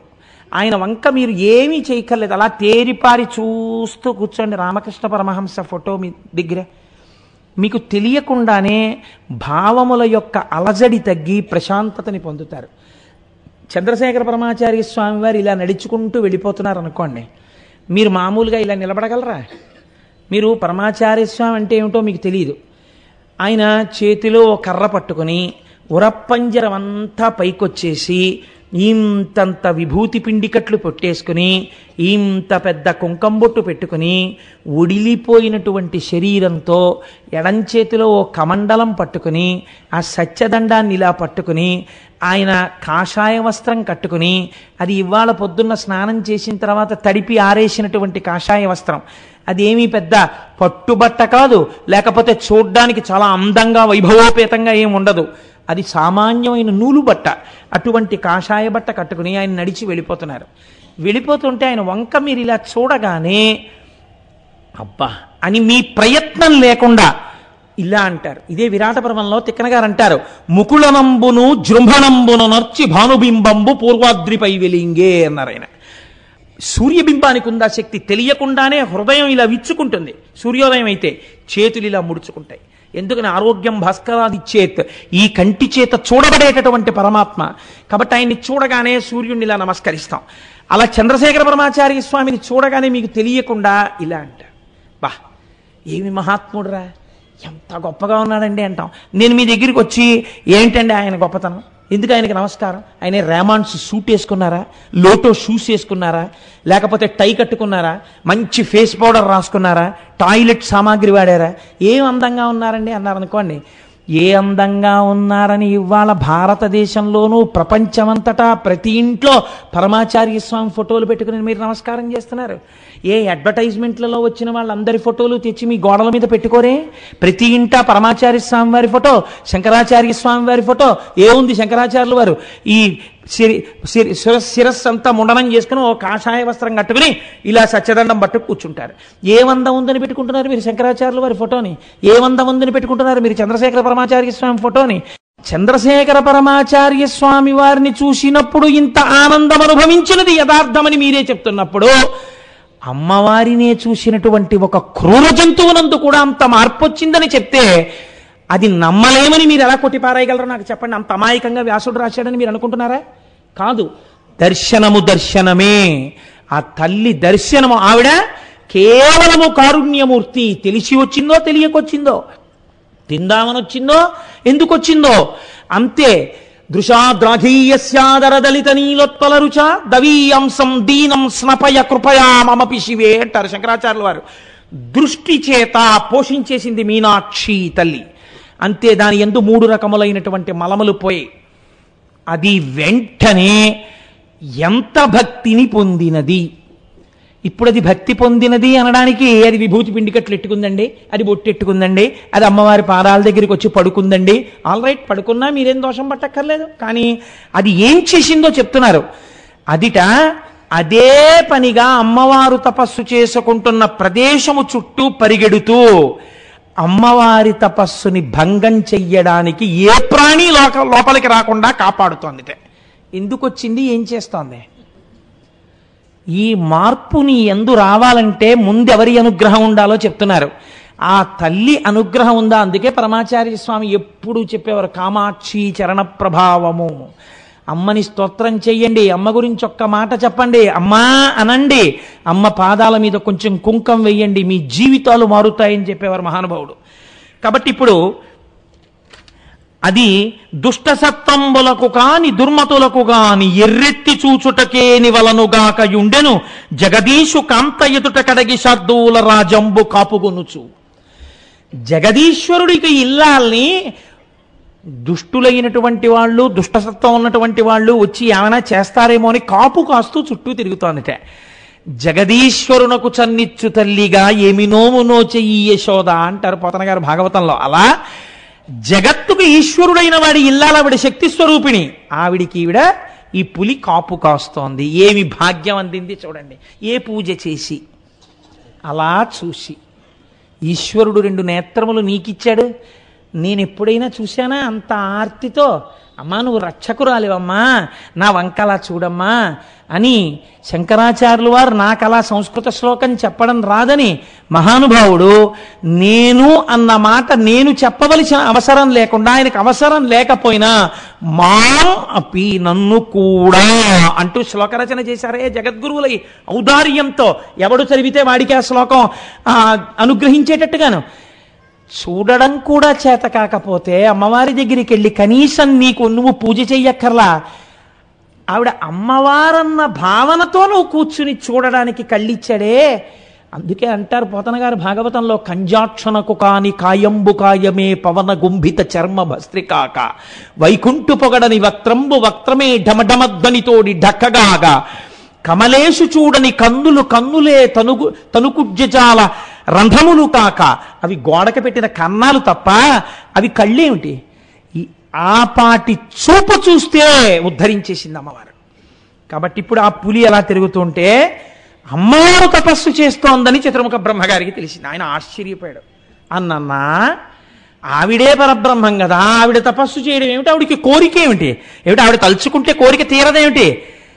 ఆవిడకి కాదురా కోరిక తీరవలసింది, మా కోరికలు తీర్చడానికి ఈ నాటకం ఆడుతోందమ్మ అని ఇప్పుడు ఆయన పరిగెత్తుకొచ్చి నమస్కారం చేసి ఆయన అన్నాడు, అమ్మా చాలా చిత్రంగా ఉంది సుమా, ఏమిటమ్మా నువ్వు తపస్సు చేయడం ఏమిటి? నీకు కోరిక ఏమిటి? ఎందుకు చేస్తున్నావమ్మా? నువ్వు ఒక కోరికతో తపస్సు చేస్తున్నావంటే నేను అంగీకరించలేను. మా కోరిక చెప్పుకోవడానికి నీ పాదాల దగ్గరికి వచ్చానమ్మా. ఏమిటో తెలుసా మా కోరిక? అక్కడ శుంభనిశుంభులనేటటువంటి రాక్షసులు లోకమునంతటినీ భీతిల్ల చేస్తున్నారు. తల్లి నువ్వు వచ్చి వాళ్ళని మర్దించి సంహరించి మమ్మల్ని అందరినీ రక్షించాలమ్మా, అందుకని నువ్వు రావాలని కోరడానికి వచ్చాను తల్లి అంటే ఆవిడంది ఎంత చమత్కారంగా మాట్లాడిందో చూడండి. బ్రహ్మమని గుర్తెరిగి కదా బ్రహ్మ వచ్చి నిలబడ్డారు. కాబట్టి ఇప్పుడు ఆవిడంది బ్రహ్మమైన వాడికి ఎన్ని సంబంధాలైనా ఉంటాయి కదండి, అసలు సంబంధాలకి అతీతమైన సంబంధంలో ఉంటుంది. నన్ను ఒక ఆయన ఒకసారి ఒక అర్థం బర్థం లేని ప్రశ్న ఒకటి అడిగాడు. ఏమండి వెంకటాచలం వెళ్ళినప్పుడు, వెంకటేశ్వర స్వామి దగ్గరికి వెళ్ళినప్పుడు తండ్రి రక్షించు అని నేను అంటాను, తండ్రి రక్షించు అని మా ఆవిడ అంటుంది, అన్నా చెల్లెళ్ళం అయిపోవా? మామయ్య గారు రక్షించండి అను అంటాను, ఆ తప్పు అదేంటి? మామయ్య గారు ఏంటి, నేను తండ్రి రక్షించనాలి? ఆ భగవంతుడి దగ్గర అలా ఉండదు, అందరం ఆయన బిడ్డలమే అంటుంది. అలా అనొచ్చా అండి? అన్నా చెల్లెళ్ళం అయిపోయిన దోషం మాకు వచ్చేదా అన్నాడు. నీ మోహం, ఇలాంటి పిచ్చ పిచ్చ దోషాలు ఏం రావు. భగవంతుడి దగ్గరికి వెళ్ళినప్పుడు తండ్రి రక్షించు అని అందరూ అనొచ్చు, మీ బిడ్డలు కూడా అనొచ్చు. అంతేగాని నువ్వు మీ ఆవిడ వెంటనే అన్నా చెల్లెళ్ళు అయిపోవడం, అల్లర్లు అయిపోవడం ఇవేమి ఉండవు. ఇలాంటి వెర్రి వెర్రి ఆలోచనలు వదిలిపెట్టి, ఒక్కొక్కరికి ఎంత ఆశ్చర్యకరమైన ఆలోచనలు వస్తాయో అన్నీ విని ఓ వెర్రి అనుమానం ఒకటి పట్టుకుని బయలుదేరుతారు. ఆ అనుమానం చూస్తే అసహ్యం వేస్తుంది. ఎవడైంది మళ్ళీ వెంటనే ఈ వెర్రి అనుమానాలు ఏమిటని. సరే, అలా కోపగిస్తే ఆ కోపం ఇంకోలా కనపడుతోంది. కాబట్టి ఇప్పుడు వచ్చినటువంటి చతుర్ముఖ బ్రహ్మగారితో అమ్మంది అనిన వనజాతలోచన అనియే నలువా ఆదిసర్గంబునన్ పరమాత్మ శివుడు నిన్ను సృజించుటం చేసి నీవు నాకు సుతుడవై చెలువొందెద వతుల తేజ. ఓ అపారమైనటువంటి తేజస్సు కలిగినటువంటి చతుర్ముఖ బ్రహ్మ, ఈ సృష్టి చెయ్యాలి అన్న సంకల్పం కలగగానే నా భర్త అయినటువంటి శంకరుడు నిన్ను మొట్టమొదట సృష్టి చేశాడు. కాబట్టి నువ్వు నాకేమవుతావు? నాకు కొడుకు అవుతావు. ఆయన చేత సృష్టింపబడ్డవాడివి కనుక నాకు కూడా కొడుకువే. కాబట్టి నీకు నేను అమ్మని. అంటే బ్రహ్మము అని కదండి అన్నాడు. అప్పుడు ఎన్ని అనుబంధాలు, ఎన్ని రకాలుగా, ఎంత చమత్కారంగా మాట్లాడిందో చూడండి. నీ కోరిక నేను ఎందుకు తీర్చాలి అన్నదానికి అమ్మవారు మరల ప్రజాసర్గమునందిరువగని ఎలికమున మహేశుడు పొడమన్ గురుతందగు శ్వశరుడవు భూధరునకు పితవౌట నాకు తాతవు ధాత అంది. మళ్ళీ ఈ లోకాలనన్నింటినీ సృష్టించడం అనేటటువంటిది ప్రారంభమైన తర్వాత నా భర్త గారి అంశతోటే రుద్రుడు నీ కనుబొమల మధ్యలోంచి బయటికి వచ్చాడు. అంటే ఇక్కడ మళ్ళీ మీరు రుద్రుడంటే ఎవరండి, శివుడంటే ఎవరండి, శంకరుడంటే ఎవరండి అని అడగకూడదు. ఎందుకు అడగకూడదో తెలుసా? పరమాచార్య స్వామి ఒక అందమైన ఆఖ్యానం చెప్పేవారు. వెనకటికి ఒక ధనవంతుడు ఒక ఆయన్ని పిలిచి, ఒరే నువ్వు ఒకరోజు పనిచేసి నేను చూసి దాన్ని బట్టి నిన్ను పాలేరుగా పెట్టుకుంటానన్నాడు. ఆయన చాలా కష్టపడి పనిచేశాడు. పనిచేస్తే నిన్ను పాలేరుగా పెట్టుకుంటాను, నువ్వు అడిగిన జీతం ఇస్తాను, కానీ నీ పేరు ఏమిటని అడిగాడు. పెరుమాళ్ అన్నాడు. అయితే పెరుమాళ్ ఆవుల పేడ తీ అని నేను అనలేను, కొంచెం కష్టంగా ఉంటుంది. అందుకని నువ్వు ఒక పని చేయి, నువ్వు అడిగిన జీతం ఇస్తాను, దాంతోపాటు 100 రూపాయలు ఇస్తాను. ఇప్పుడు ముందు నువ్వు మీ ఊరు వెళ్ళి నీ పేరు మార్చుకుని రా, వచ్చిన తర్వాత నేను నీకు ఉపదేశం నీకు నేను ఇక్కడ పనిప్పిస్తానన్నాడు. ఆయన ఊరు వెళ్ళి మళ్ళీ వచ్చాడు. వచ్చిన తర్వాత దారి ఖర్చులు కూడా ఇచ్చాడు కదా. ఏమయ్యా మార్చుకున్నావా పేరు? మార్చుకున్నానండి. ఏమని మార్చుకున్నావు? పెద్ద పెరుమాళ్ళని పెట్టుకున్నానండి అన్నాడు. పెద్ద పెరుమాళ్ళు ఎవరు? ఆయనే. చిన్న పెరుమాళ్ళు ఎవరు? ఆయనే. మీకు ఆ విభూతి యందు ఒక్కొక్క రకమైనటువంటి ఆ ఈశ్వర సంబంధమైనటువంటి రక్షణను మీకు కల్పించుట యందు ఆ మూర్తుల యందు కించిత్ భేదము భాషించవచ్చు, కానీ తత్వతః ఒకటి అని భావన చేస్తూ ఉండాలి. కాబట్టి ఇప్పుడు ఏమైంది? నీ యొక్క కనుబొమల మధ్యలోంచే రుద్రుడు పుట్టాడు, ఈశ్వరాంశ సంభూతుడై. కనుక ఇప్పుడు నీ కనుబొమల మధ్యలోంచి పుట్టినటువంటి వాడికి నేను భార్యని. కాబట్టి నువ్వు నాకేమవుతావు? మామగారు అవుతావు. ఇందాక ఏమయ్యాడు? మర్చిపోయారు అప్పుడే. ఇందాక ఏమయ్యాడు? బ్రహ్మగారు. కొడుకు అయ్యాడు. ఇప్పుడేమయ్యాడు? మామగారు అయ్యాడు. గురుతంతకు శ్వశురుడవు భూధరునకు పితవౌట నాకు తాతవు ధాత. నేనెవరికి కూతురిని? పర్వతరాజపుత్రి పార్వతిని. ఈ పర్వతాలన్నీ ఎవరి బిడ్డలుగా చెప్పబడుతున్నాయి? చతుర్ముఖ బ్రహ్మ యొక్క సృష్టిలోంచి వచ్చాయి. కాబట్టి మా నాన్నగారికి నువ్వు నాన్నగారివి. కాబట్టి ధాత, నువ్వు నాకు తాత, నువ్వు నాకు తాతవి. కాబట్టి నువ్వు నాకు తాతవి, నువ్వు నాకు కొడుకువి, నువ్వు నాకు మామగారివి. అసలు శంకరాచార్యులు అయితే ఇంకా చిత్రంగా మృణాళీ మృద్వీనాం తవ భుజలతానాం చతసృణాం అన్నారు. ఈయన పద్మాల్లో కూర్చుంటాడు, ఆవిడ చేతులు పద్మాల్లో ఉంటాయి. ఈ సంబంధంతో 4 చేతులతో 4 తలకాయలు కాపాడింది. మళ్ళీ వచ్చిన కేభ్యస్ సంత్రస్సన్, మళ్ళీ 5వ తలకాయ గిల్లేయకుండా అన్నారు. కాబట్టి ఎవరి దృష్టికోణంలో వాళ్ళు అనుభవించి ఆనందించారు. ఈ మాటలు చెప్పి అమ్మవారిని ఆ శుంభనిశుంభుల యొక్క సంహారం కోసమని ఒక రూపాన్ని ఇమ్మని చతుర్ముఖ బ్రహ్మగారు అడిగారు. ఆ తల్లే కదండి అజాయమానో బహుధా విజాయితే, ఒక రూపాన్ని స్వీకరించాలి. ఇప్పుడు ఆవిడందిట అని అజుడభ్యర్థింప దుహినగిరి సుత చర్మకోశమెలమి విడి రయంబున కనక కేతకీ సుమ కన రయంబున కనక కేతకీ సుమ కన దుత్తమ గౌరీ నికాలంబలరెన్. ఆవిడ బంగారు రంగులో ఉండేటటువంటి ఆ కేతకీ పుష్పం అంటామే, దాన్ని తెలుగులో ఏమంటారన్నది నేను వెంటనే మర్చిపోయాను. ఆ మొగలి పువ్వు, ఆ బంగారు రంగులో ఉండేటటువంటి మొగలి పువ్వు ఎలా ఉంటుందో అటువంటి రంగుతో తెలుపు, పసుపు, ఎరుపులతో కూడినటువంటి రంగులోకి అమ్మవారు మారిపోయింది. ఇప్పుడు అపారమైనటువంటి కాంతి గౌరవర్ణమును పొందింది కాబట్టి గౌరీ అని పిలిచారు. కీర్తన చేయబడుతుంది కాబట్టి గౌరీ అని పిలిచారు. ఆమెనే అందరూ పొందవలసి ఉంటుంది కాబట్టి జగజ్జనని కనుక ఆవిడ అనుగ్రహంతో ఈశ్వరుడు యందు చేరవలసి ఉంటుంది కాబట్టి ఆవిడ్ని గౌరీ అని పిలిచారు. గౌరవర్ణంతో తెలుపు, పసుపు, ఎరుపుల రంగుతో తాను మారి తన నల్లని శరీరాన్ని పావు కుబుసం వదిలినట్టు అమ్మవారు లీలామాత్రంగా శరీరాన్ని విడిచి ఈ శరీరమునకు కౌశికి అనబడేటటువంటి పేరు వస్తుంది. మేలిమి బంగరు వలువలు మెరయుదాని సుందరీ తిలకంబు చొక్కుదాని పురుష స్పర్శ నిరుగని పువ్వుబోని అంబయిడి దేవ కార్యార్థమజునకప్పుడు. అప్పుడు అమ్మవారు బంగారు రంగుతో ఉండేటటువంటి వస్త్రములు కట్టుకున్నదాన్ని, చక్కటి తిలకం పెట్టుకున్నదాన్ని, ఇతపూర్వం పురుష స్పర్శ లేనిదాన్ని అంబయిడే దేవకార్యార్థమజునకప్పుడు. ఇప్పుడు మీకొక్క విషయం అవగతం కావాలి. ఇదే శంకరుడు తర్వాత చెప్తాడు. కాముని బాణముల చేత జరిగిన సృష్టి కాదు వారిద్దరి మధ్యది. అది లీలామాత్రంగా వాళ్ళిద్దరూ కలిసి కామేశ్వరుడై ఆ తల్లి లోపల మనస్సు యందు కదిలితే ఈ సృష్టిగా పరిణమించింది. కనుక ఇప్పుడు ఆవిడ కౌశికి అన్న పేరుతో ఆ నల్లటి శరీరాన్ని ఇచ్చి ఈవిడ వచ్చి శుంభనిశుంభుల సంహారం చేస్తుందని చతుర్ముఖ బ్రహ్మగారి యొక్క కోర్కెని తీర్చింది. ఇప్పుడు ఈ కౌశికి వెళ్ళి ఆ సంహారమును పూర్తి చేసింది శుంభనిశుంభుల్ని. తల్లికి జోత చేసి ప్రమదంబున నాబె అనుజ్ఞ కౌశికీ హల్లకపాణి రక్కసులనంతము చేయగపూని ధాతతో పెళ్ళుగ వింధ్యశైల వరపృద్ధిని చేరా అజుండు పేర్మి సంధిల్లగ ఒక్క సింగమును దేవికి వాహనమిచ్చమచ్చిగన్. ఆ కౌశికీ రూపంతో అమ్మవారు శుంభనిశుంభుల్ని పరిమార్చిన తరువాత ఆవిడ వింధ్యపర్వతం మీద కూర్చునుంది, వింధ్యవాసిని. ఆ సమయంలో మహానుభావుడు చతుర్ముఖ బ్రహ్మగారు అమ్మవారికి కైమోడ్చి నమస్కరించి స్తోత్రం చేసి ఒక సింహాన్ని ఆవిడికి వాహనంగా బహూకరించారు. సింహవాహిని అన్న పేరుతో అమ్మవారు సింహవాహన అన్న పేరుతో, వింధ్యవాసిని అన్న పేరుతో ఆ కౌశికి మననందరినీ రక్షించడం కోసమని ఆ వింధ్య పర్వతం మీద వేంచేసి ఉన్నది. ఇప్పుడు ఈ తల్లి గౌరవర్ణమును పొందినటువంటి గౌరీ ఈ వ్యాఘ్రమును కూడా వెంట పెట్టుకుని మందర పర్వతం దగ్గరికి వెళ్ళింది, పరమశివుడి దగ్గరికి. ఆయన చూసి ఎంతో సంతోషించాడు. పార్వతీ, నీకు తెలియదా అసలు నేను ఎందుకన్నా నా మాట అన్న రహస్యం నీకు ఇప్పుడు అర్థమైంది. ఈ శరీరాన్ని విడిచిపెట్టి దీనితో రాక్షస సంహారం జరగాలి. ఇప్పుడు నువ్వు తెలుపు, పసుపు, ఎరుపుల వర్ణంతో నాకు ప్రీతి పొందడం కోసమని, నేను ప్రీతిని పొందడం కోసమని నువ్వు అటువంటి శరీరంతో వచ్చి పక్కన కూర్చోవడం చేత లోకమునకు ఒక కొత్త మర్యాద ఏర్పడాలి. ఏమిటది?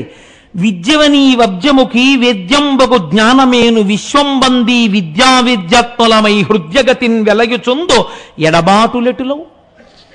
ఇదే కాళిదాస మహాకవి వాగర్ధావివ సంపృక్తం వాగర్ధ ప్రతిపత్తయే జగత పితరౌ వందే పార్వతీ పరమేశ్వరవు అన్నారు.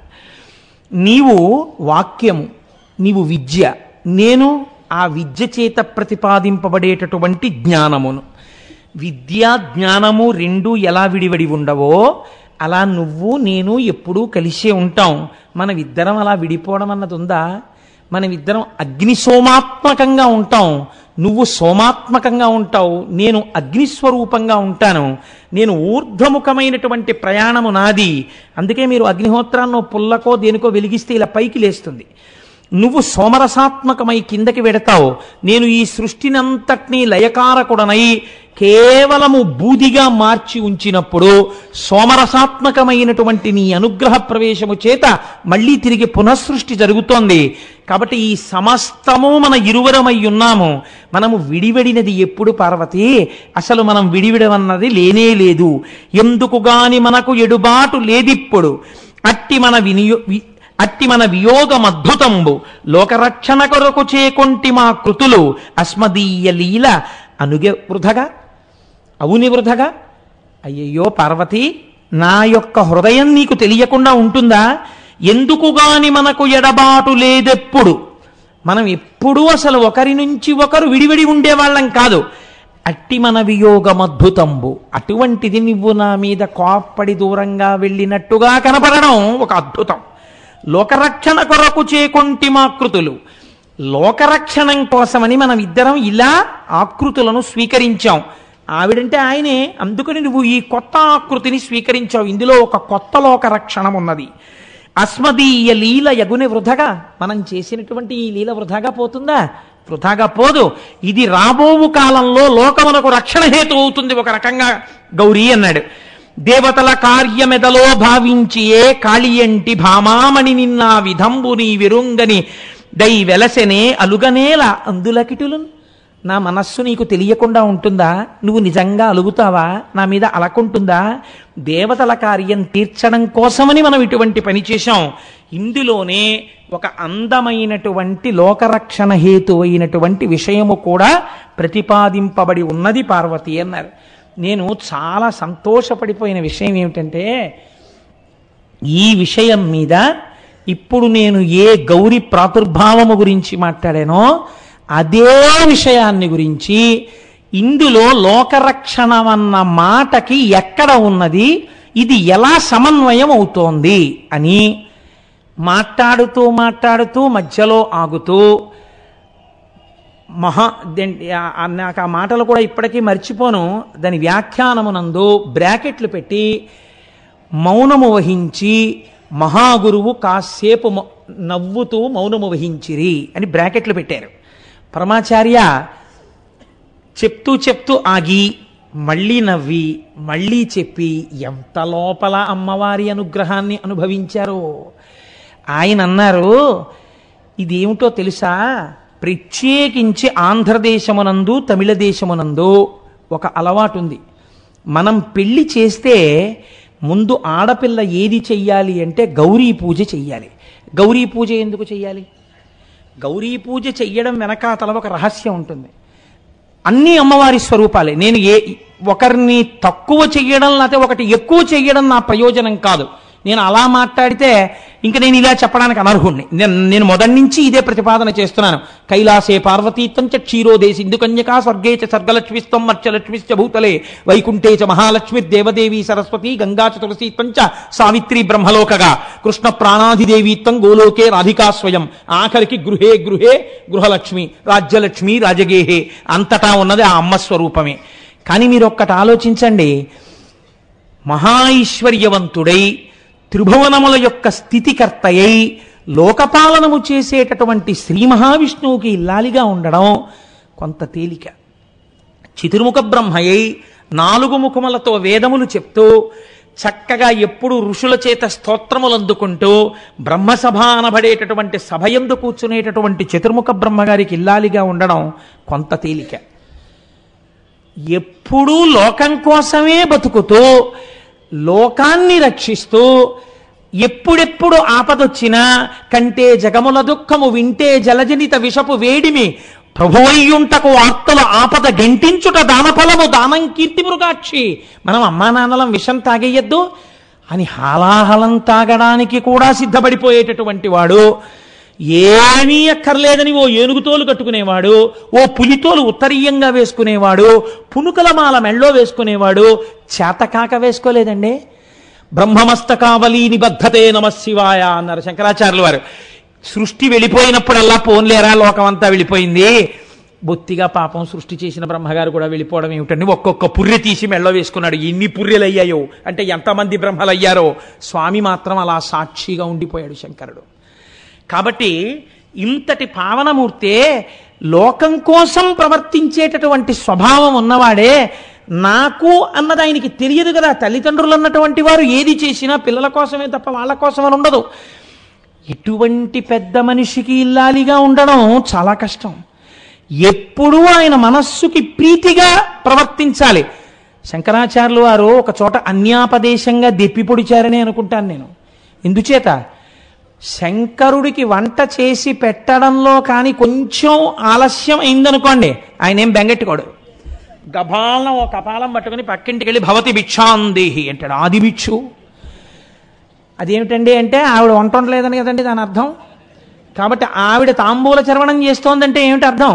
ముందు ఇంటి యజమాని భోజనం అయిపోయిందని గుర్తు కదండి. లేకపోతే ఆవిడ భోజనం చేసి ఆవిడ తాంబూలం ఎందుకు వేసుకుంటుంది?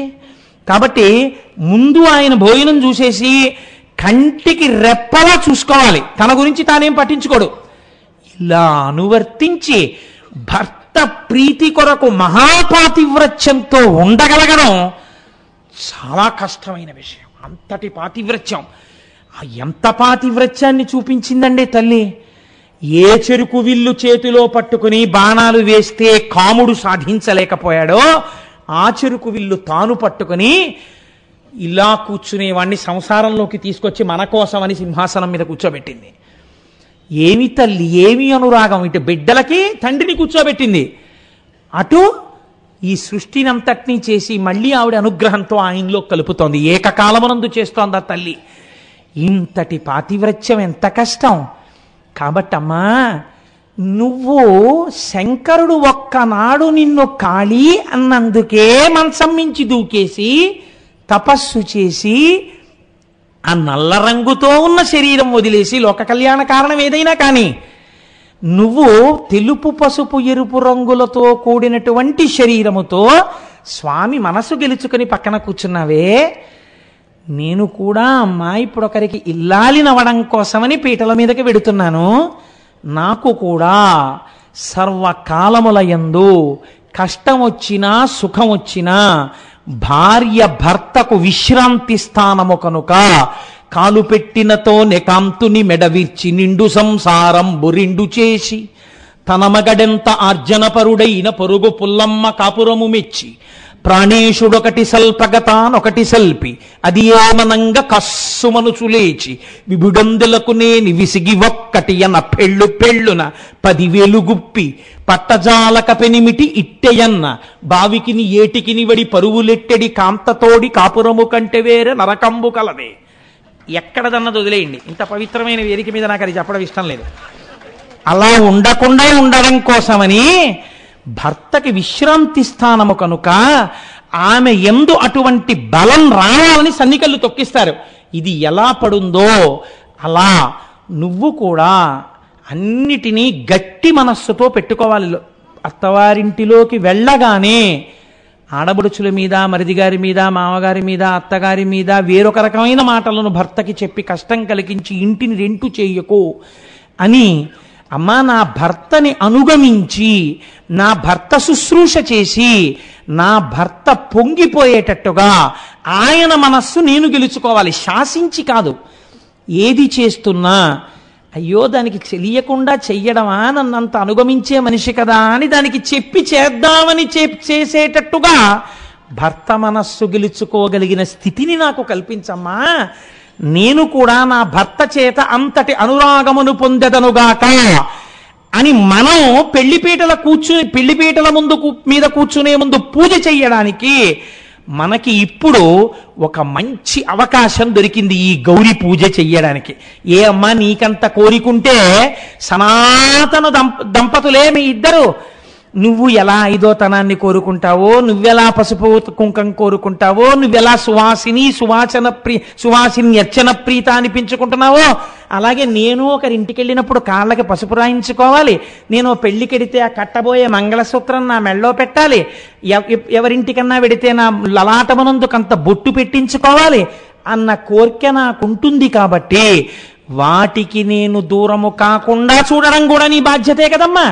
నువ్వు ఎలా పెద్దింటమ్మవై పసుపు కుంకాలతో ఉండి గౌరివయ్యావో మమ్మల్ని కూడా అలా కాపాడు అని పెళ్లి కూతురు గౌరీ తపస్సు చేస్తోంది. అలా గౌరిని పూజ చెయ్యడానికి అమ్మా నీకు ఉన్నట్టే ప్రేమ మాకుండాలని అడగడానికి మీకు ఒక మూర్తి దొరికింది కనుక లోకరక్షణ దాని ఎందున్నదన్నారు పరమాచార్య స్వామి. అలా ఎలా పూజ చేస్తావో కాళిదాస మహాకవి అనుసంధానం చేశారని వారికి వారు సాటండి మహానుభావుడు పరమాచార్య స్వామి అంటే. ఆయన అంటారు ఒక చోట, ఎప్పుడైనా మనం ఆ అమ్మవారికి పూజ చేస్తే గౌరీ పూజ తప్పకుండా 2 పదార్థములు లేకుండా ఆడపిల్లలతో పూజ చేయించవద్దు అన్నారు. అవే అవటుతట ఘటిత చూలీం తాడిత పలాశ తాటంకాం వీణా వాదన వేళా కంపిత శిరసం నమామి మాతంగీం. అవటు తట ఘటిత చూలీం తాడిత పలాశ తాటంకాం. అమ్మవారు తాటి చెట్టుకి ఉండేటటువంటి ఆకు యొక్క ముక్కలను తన యొక్క కర్ణాభరణములుగా ధరిస్తుందిట. అందుకే తాళ తాళవృక్షము తాళి అన్న మాటతో పూర్వము మంగళసూత్రము కట్టేటప్పుడు దానియందు కూడా ఒక పచ్చి తాటాకు పెట్టేవారని, అసలు పూర్వకాలంలో కర్ణాభరణములుగా తాటాకులే పెట్టుకునేవారని, తాటి ఆకు నల్లపూసలు అక్కడ పెట్టకుండా గౌరీ పూజ చేయించవద్దని తల్లిదండ్రులందరూ గౌరీ పూజ చేయించేటప్పుడు అమ్మవారి పాదముల దగ్గర ఈ రెండిటినీ పెట్టి వీలైతే అమ్మవారిని అలా అలంకృతని చేసి కూతురు చేత ఆ గౌరీ పూజ చేయిస్తే అమ్మవారి అనుగ్రహము ప్రసరించడం చేత ఆమె భర్తకి ఏదైనా గండం ఉన్నా దాటి ఆమె దీర్ఘ సౌమంగళ్యాన్ని పొందుతుంది అని చంద్రశేఖర పరమాచార్య స్వామి వారు మన తూర్పు గోదావరి జిల్లాలోనే అమలాపురంలో ఒక సభలో ప్రసంగం చేస్తూ అనుగ్రహ భాషణం చేస్తూ చెప్పారు. కనుక ఆ గౌరీ అనబడేటటువంటిది ఎంత గొప్పదో చూడండి. మనకి ఇప్పటికీ ఎటువంటి వారి గురించి చెప్పుకుంటామంటే లోకంలో రెండు రకాలుగానే స్త్రీ పురుషులు దాంపత్యమునందు వ్యవహరించాలి. స్త్రీ గొప్పతనమేమి అంటే ఆడది వివాహం అయ్యేంత వరకు యోగ్యుడైన పురుషుణ్ణి భర్తగా కటాక్షించమని భగవంతుణ్ణి ప్రార్థన చేస్తుంది. వివాహం అయిపోయిన తర్వాత భర్తయే పరమాత్మ అని ఉపాసన చేస్తుంది. పురుషుడు రెండు చెయ్యాలి. ఒకటి గురువుని ఉపాసన చెయ్యాలి, రెండు పరమేశ్వరుణ్ణి ఉపాసన చెయ్యాలి. ఈ రెండిటి యందు వైక్లభ్యము పనికిరాదు. గురువుని ఉపాసన చేసేటప్పుడు గురువు గారి దగ్గర నువ్వు నడువడి నేర్చుకోవాలి, గురువు గారికి నువ్వు నడువడి నేర్పే ప్రయత్నం చేయకూడదు. అలాగే ఈశ్వరుణ్ణి నువ్వు స్తోత్రం చేసేటప్పుడు ఆయన వలన నేను అనుగ్రహింపబడుతున్నాను, నా యొక్క సంకల్ప బలమునకు భగవంతుని యొక్క అనుగ్రహము కూడా తోడవ్వాలన్న భావన పురుషుడి యందు ఎప్పుడూ ఉండాలి. ఇదే సీతమ్మ తల్లి అడుగుతుంది సుందరకాండలో, కశ్చిత్ పురుషకారంచ దైవంచ ప్రతిపద్యతే అని అడిగింది. ప్రయత్నమును దైవముతో విడిచిపెట్టకుండా రాముడు కలుపుతూ ఉన్నాడా అని అడిగింది. ఎందుకని ఒకసారి దశరథ సంకల్పం వీగిపోయింది. ఈ రెండిటినీ సమన్వయం చేసుకుంటూ జీవితంలో వెళ్ళగలుగుతున్నాడా? ఇది మగవాడికి అందం, అది స్త్రీకి అందం. ఇటువంటి వారిద్దరూ సంసారంలో కలిసి నడిస్తే లోకానికే అందాన్ని ఇవ్వగలిగినటువంటి బిడ్డలు పుడతారు. మీరు చూడండి, నేను మీకు ఇటువంటి ఉదాహరణ ఒకటి చూపించకపోతే పార్వతీ పరమేశ్వరానుగ్రహంతో అటువంటి దాంపత్యాలు ఉండేవి అనడానికి నేను ఒక ఉదాహరణ చూపిస్తేనే నా మనసు తృప్తి పడుతుంది. భార్య యొక్క గొప్పతనాన్ని ఎవరు చెప్పాలండి? భార్య గొప్పతనం చెప్పాలంటే ఆవిడ ఇంత గొప్పది అని లోకం చెప్పడం కాదు, క్లబ్బులు చెప్పడం కాదు, సొసైటీలు చెప్పడం కాదు, బిరుదులు ఇవ్వడం కాదు, లేకపోతే పదవులు తెచ్చుకోవడం కాదు, అవి కాదు. నా భార్య ఇంత గొప్పది అని తన భర్త పొంగిపోయిన నాడు అది ఆవిడ యొక్క ఉపాసనకి భర్తని ఎంత అనుగమించిందన్న దానికి కితాబ్. సత్యహరిశ్చంద్రీయంలో హరిశ్చంద్రుడు అంటాడు చంద్రమతీదేవిని గురించి, జవదాటి ఎరుగది యువతీ లలామంబుపతి మాట రతనాల పైడి మూట అడుగు తప్పి ఎరుంగదత్తమా మలయాజ్ఞ అసమాన భక్తి దివ్యానురక్తి అణుమాత్రమైన బొంకను మాట ఎరుగది కలుష విహీన నవ్వులకునైన కోపం బెరుంగది గుణవితాన నితాంత ఎరులెంత తను దూరుచున్న సొంత ఈ లతాంగి సమస్త భూపాలమకుట భవ్య మణికాంతి శబలిత పాదుడైన సార్వభౌమని శ్రీ హరిశ్చంద్రు భార్య దాసిగా నీవెగొనరయ్య ధన్యులార. కాశీపట్టణంలో తన భార్యని అమ్మకానికి పెట్టినప్పుడు చెప్తాడు, ఈవిడ్ని ముందమ్మేయడం నేను నా సమస్త సుఖశాంతులను పోగొట్టుకుంటున్నాననడానికి గుర్తు. ఈవిడ ఎవరో తెలుసా? జవదాటి ఎరుగది యువతీ లలామంబుపతి మాట రతనాల పైడి మూట. భర్త మాట రతనాల మూట ఈమెకి. ఎన్నడూ జవదాటి ఎరుగదు. నేను ఇది చెయ్యి అంటే అలా కుదరదు అని అన్న సందర్భం లేదు. భార్య గొప్పతనాన్ని భర్త ఆవిష్కరిస్తున్నాడు. అడుగు తప్పి ఎరుంగదత్తమా మలయాజ్ఞ అసమాన భక్తి దివ్యానురక్తి. ఇప్పుడు ఆవిడ్ని బానిసగా కొనుక్కోవడానికి యోగ్యమైన లక్షణాలు చెప్తున్నాడా? ఆవిడ దూరం అయిపోతోందన్న బెంగ చేత ఆవిడే వెళ్ళిపోయిన నాడు తన ప్రాణమే వెళ్ళిపోతోందని బాధపడుతూ మాట్లాడుతున్నాడా? ఇది గౌరీ తపస్సుకి గౌరీ పూజకి ఫలితం. అణుమాత్రమైన బొంకను మాట ఎరుగది కలుష విహీన నవ్వులకునైన. ఆయన సత్యహరిశ్చంద్రుడు. ఆయన అంటున్నాడు, ఎప్పుడూ అణుమాత్రమైన బొంకడం ఈ చంద్రమతీదేవికి తెలియదు. కోపం బెరుంగది గుణవితాననితాంత ఎరులెంత తను జూరుచున్న సొంత. ఇతరులు తనున్ని తిడుతున్నా తిరిగి తిట్టడం తెలియనటువంటి కాంత ఈ లతాంగి సమస్త భూపాలమకుట భవ్యమణి కాంతి శబలిత పాదుడైన సార్వభౌముని శ్రీహరిశ్చంద్రు భార్య దాసిగానీ పెగొనరయ్య ధన్యులారా.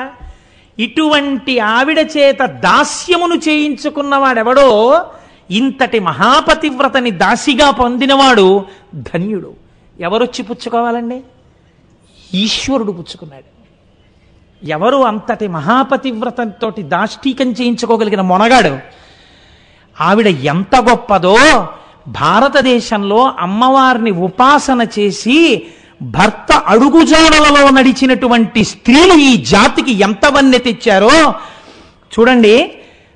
ఆయన చెప్పుకున్నాడు, సాధ్వి ఈవిడే లేకపోతే నా బ్రతుకెక్కడుందన్నాడు.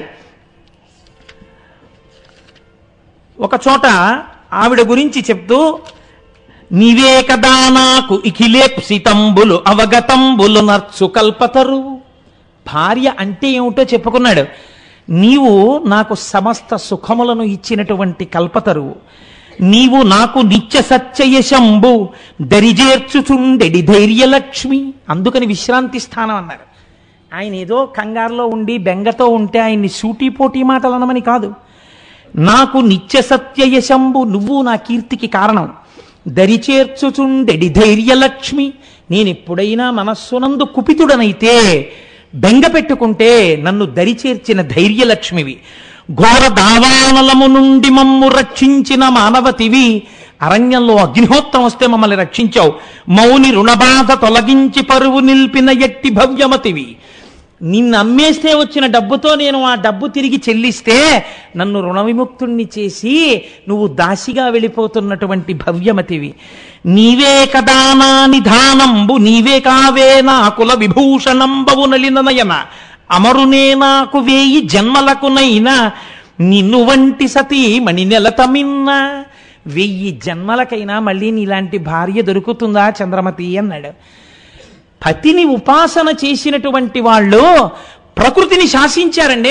మన దేశంలో ఈ దేశానికి గౌరవం రావడానికి ప్రధానమైన కారణము స్త్రీలే. అరణ్యంలో వెళ్ళిపోతుంటే హరిశ్చంద్రుడు, చంద్రమతీదేవి, లోహితాస్యుడు, ఆ తర్వాత విశ్వామిత్రుని శిష్యుడు నక్షత్రకుడును అగ్నిహోత్రం అరణ్యమంతా అంటుకుంది. ఆవిడ ఏమని అడిగిందో తెలుసా అండి? నేనే పతివ్రతనైతే, హరిశ్చంద్రుడను దైవముగా నమ్మినదాననైతే, శ్రీమన్మహాయజ్ఞమూర్తి జగజ్జాల రక్ష దిశల్లోక శిక్ష దురాలోక తేజో విరాజీ కృపాళో భవద్దివ్య చారిత్రమెన్నంగ నేనెంత దానం చురారాధ్య. నీయందు వేదంబులన్ నల్గు జన్మించుటం చేసి వేల్పుల్ జాత వేదేది నామంబులన్ భక్తి పూజింత్రు. నీచేత శిష్టా కర్మంబులెల్లన్ ప్రవర్తించు దేవా. నిను రాజసూయాది యజ్ఞంబులందున్ ప్రపూజించియున్నట్టి మమ్మున్ కృపన్ బ్రోవగా చెల్లునే కాని బాధింపగా న్యాయమయ్యా. ఇదే పాడి అయ్యా దయాభంగి ఏమాయే. అల్లాడు ఈ దీనులన్ కల్ప నీకెట్టులోనో విచారింతు నేనేల పన్నిత్య సత్యవ్రతారూఢుడవు. శ్రీ హరిశ్చంద్రు భూపాలు ఇల్లాలినేయైతియేనిన్ ప్రశస్తోరు సాధ్విత్వమే నాకు వర్తించునేనిన్. నిమేషంబులోనన్ భవజ్వాలికాజాలముంబాసి శాంతుండవై నవ్య నీహారవాపూరముంబోలి శైత్యంబునన్ గ్రాలవే. వీతిహోత్ర నమస్తే నమస్తే నమస్తే నమః అందావిడ. ఓ అగ్నిహోత్రుడా, నీ యందు 4 వేదములు పుట్టాయి. అటువంటి వాడివి నిన్ను తెల్లవారితే మేము రాజసూయాగాది ఈ క్రతువుల యందు ఆరాధన చేశాం. నేనే కాని హరిశ్చంద్ర భూపాలుణ్ణి పతివ్రతనై ఆయన కీర్తి ఇనుమడించడం కోసం ఉపాసన చేసిన దాననైతే ఉత్తర క్షణము ఈ అగ్నిహోత్రము చల్లబడుగాక. చల్లబడిపోయిందంతే, అగ్నిహోత్రం ఆరిపోయింది ఎక్కడదక్కడ. పాతివ్రత్యం ఎంత గొప్పదో చూడండి. ఇటువంటి దంపతులు మన దేశానికి శోభ తెచ్చారు. అదే తల్లి అయితే ఏమండి మీరు ఆడవాళ్ళకే బోధ చేస్తున్నట్టు కనపడుతోందని మీరు అనుకోకండి. పురుషుడికి కూడా నేను ఒక మాట చెప్పాను, గురువును గౌరవించుట, ఈశ్వరుని గౌరవించుట, ఈ రెండు పురుషుడి యొక్క శీలమునకు ప్రధాన హేతువులు. ఈ ఇద్దరిని అతిక్రమించి ప్రవర్తించరాదు. విశ్వామిత్రుడి మాటకి ఎంత కట్టుబడ్డాడో చూడండి. అంతేకాని ఒక్కనాడు విశ్వామిత్రుల్లో దోషం ఏదన్నా ఎంచే ప్రయత్నం మనం చేద్దామని చేయలేదు ఆయన శిష్యుడు. తన మహీరాజ్యమంతయు గాధిసూతినికి దానమిచ్చిన ఎట్టి ధర్మమూర్తి, నిజ యశశ్చంద్రికల్ అఖిల దిక్కుల యందు పారజల్లిన ఎట్టి సారగుణుడు, ముల్లోకములను సమ్మోదింప భేతాళు మదమడంచిన విక్రమస్థిరుండు, అణుమాత్రమైన బొంకను మాట ఎరుగని అసమాన నిత్య సత్యవ్రతుండు, ఏడు దీవుల నవలీల నీలినట్టి సాంద్ర కీర్తి హరిశ్చంద్ర చక్రవర్తి, బానిసీడుగా నమ్మంగబడెడుకొనుడు పౌరులార మహాధనోద్ధారులారా. ఇంత గొప్పవాడు గురువుకి రాజ్యాన్ని దానమిస్తానన్న మాటకి కట్టుబడిపోయి ఆయన నిజంగా మాతంగ కన్యల్ని వివాహం చేసుకుంటే రాజ్యం ఇచ్చేస్తానన్నా కూడా గురువు ఎందు దోషమెంచకుండా తన సత్యమునకు కట్టుబడి రాజ్యం ఇవ్వడానికి ఇష్టపడ్డవాడు, తన కీర్తిని 4 దిక్కుల చల్లినవాడు, ముల్లోకములను సంబోధింపచేసేటటువంటి భేతాలను యొక్క మడమడిచినటువంటి వాడు, అణుమాత్రమైన అసత్యం పలకనటువంటి వాడు, 7 దీవులను ఏలినటువంటి వాడు, సార్వభౌముడైనటువంటి వాడు సత్యహరిశ్చంద్రుడు. అందుకే ఉద్ధాన పతనములకు లొంగలేదు కొందరు పురుషులు. నలుడు మీరు చూడండి, సర్వభౌమ పదంబు శరణి మీరిన భోగి వంటల వాడవు చుబరగనేడు అని ఆ చిత్రలీయంలో అద్భుతమైనటువంటి పద్యం చెప్తూ ఆ సీసపద్యంలో మాట అంటారు. కనుసొన్నదొరలచే తన యాజ్ఞకును విభుండు వెలయవొక్కని యాజ్ఞ మెలగనేడు, భయద కోదండ పత్రముల్ వెలయగల్గిన రేడు వర్షాతపతముల మెలగనేడు. ఆ చేతిలో భయదమగు కోదండ ఖడ్గముల్ పట్టు వీరుడు గరిటయు క్రోవియు పట్టెనేడు, విపుల కేసరినక్కటా పిల్లి చేసే అధమ విధమున ఇట్టిదే విధికృతంబు అంటారు. అయినా సరే లెక్క పెట్టకుండా ధర్మానికి కట్టుబడ్డాడు నలుడు. ఆ చంద్రమతీదేవి యొక్క శీలానికి పరాకాష్ఠ ఏమిటో తెలుసా అండి? మీకు తెలియని కథ కాదు. కొడుకు చచ్చిపోయాడు, శవాన్ని వల్లకాటికి తీసుకొస్తే కాటికాపరిగా తన భర్త ఉన్నాడు. దళమౌ పయ్యదలోనా అన్నాడు. నీ పయ్యదలో మంగళసూత్రం కనపడుతోంది, ఏ వెలకైనన్ అమ్మి, ఎక్కడో అక్కడ ఏ వెలకో అమ్మి కాటి సుంకం కట్టన్నాడు. వశిష్ఠుడి వరం, నా తాళిబొట్టు నీకు కనపడిందంటే నువ్వు నా భర్తవి అని ఆవిడ ఏడ్చింది మొగుణ్ణి చూసి. ఎందుకు ఏడ్చిందో తెలుసా అండి? ఊరే నువ్వు నన్ను నమ్మేశావు, కొడుకు చచ్చిపోయాడు, ఇంకా ధర్మం ధర్మం సత్యం సత్యం అని చెప్పి తాళిబొట్టు అమ్మి డబ్బు తెమ్మంటున్నావా? ఏమి నీ భర్తృత్వం అని ఏడవలేదు ఆవిడ. ఎందుకు ఇచ్చిందో తెలుసా అండి? పసిడి మేడలో నివసించు ప్రభునక కటకట ఈ వల్ల కటి వసతి, కనుసొన్న దొరలచే పనులందుకును మీక ఈ నికృష్టమైన వాని సేవ, అలరు తెనియలతో అరగించడి మీక అకట శవాల పిండాసనంబు, జిలుగు బంగారు దుస్తులు ధరించడి మీక పొలుసు కంపులయు ఈ బొంతకోక, కనుల మీ ఎట్టి దుస్థితి కనిన నాకు చావు రాకున్నదెంతని సంతపింతు, హా హరిశ్చంద్ర సార విద్యాపణీంద్ర బుధజన మనశ్చకోర సంపూర్ణచంద్ర అందావిడ. మహానుభావ, బంగారు మేడలలో తిరిగేటటువంటి వాడివి వల్లకాటిలో నించున్నావా? దొరల చేత ఇలా కనుసైగ చేస్తే పనులు చేయించుకునేటటువంటి వాడివి వల్లకాటిలో సగం కాలిన శవాలు పైకి లేస్తే కురివితో కొట్టి పడగొడుతున్నావా? తేనియలతో కూడిన భోజనాలు చేసేటటువంటి వాడివి శవాలకి పెట్టినటువంటి పిండాలు ఏరుకుని తింటున్నావా? బంగారు దుస్తులు ధరించేటటువంటి నువ్వు ఒక చింకి బొంత కోక కట్టుకుని ఒక కల్లుకుండా యజమానికి పట్టుకెళ్ళడానికి భుజం మీద పెట్టుకుని నడుస్తున్నావా? కుడి చేతిలో రాజదండం పట్టుకున్న వాడివి ఒక కొరివి పట్టుకున్నావా? సగం కాలిన శవాలు మళ్ళీ కాలేటట్టుగా చెయ్యడానికి. కనుల మీ ఇట్టి దుస్థితి కనిన నాకు, ఈ దుస్థితి చూసి కూడా నేను ఎందుకు చచ్చిపోలేదని ఏడుస్తున్నానయా. హరిశ్చంద్ర భూపాల సరవిద్యా ప్రవీణ సరవిద్యా పణీంద్ర బుధజన మనశ్చకోర సంపూర్ణ చంద్ర. ఇది భర్తని అనుగమించడం అంటే. కష్టం వచ్చినప్పుడు భర్త ధర్మానికి ఆలంబనమై నిలబడ్డారు. చూడండి, ఆవిడ మీద దొంగతనం మోపబడింది. ఎంత పరీక్ష పెట్టాడండి విశ్వామిత్రుడు. చంపేయడానికి హరిశ్చంద్రుణ్ణి నియోగించారు. ఏ హరిశ్చంద్రుడు? నా కోరికలను తీర్చిన కల్పలతవు అని చెప్పుకున్నాడు. 1000 జన్మలకునైన నీ వంటి భార్య దొరుకుతుందా అని చెప్పుకున్నాడు.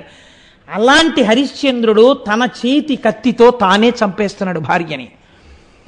ఆవిడ ఆఖరి ప్రార్థన ఏదైనా ఉంటే ఈశ్వరుడికి చెప్పుకో అన్నాడు. ఎంత ధైర్యమో చూడండి. నిజంగా సత్యమునందు ఇదండి ఈ జాతి వారసత్వం. ఈ జాతికి ప్రాజెక్టులు, లేకపోతే వైభవాలు, పరిపాలనలు, బిరుదులు, నాకు ఇంకా వ్యగ్రత కలుగుతుంది. ఇవన్నీ ఈ జాతి గొప్పతనాలకు. ఈ జాతి గొప్పతనం ఏమైనా ఉంటే ఇదొక్కటే. దీనికోసం వెంపర్లాడే దేశాలు, దీని ముందు మోకరిల్లే దేశాలన్నీ. ఆవిడ ఆఖరి కోరిక ఈశ్వరుణ్ణి అడిగింది. ఇది ఏ నా కడసారి ప్రార్థనము తండ్రి సర్వభూతేశ. కాశీ విశ్వనాథుడిని అడుగుతోంది. నే ఎదనే మోక్షపదంబు కోర ఇక ఎన్నే జన్మముల్ నాకు నీ వదవంచేయుదు అన్ని జన్మములకిట్లో నిత్య సత్యవ్రతున్ సదత్కార్య విచార ధీరుని హరిశ్చంద్రున్ పతించేయుమి. ఈశ్వరుణ్ణి ఆవిడ అడిగింది. కాశీలో చచ్చిపోయిన వాడికి మోక్షం. ఈశ్వర, నేను మాత్రం మనస్సులో మోక్షమును కోరట్లేదు.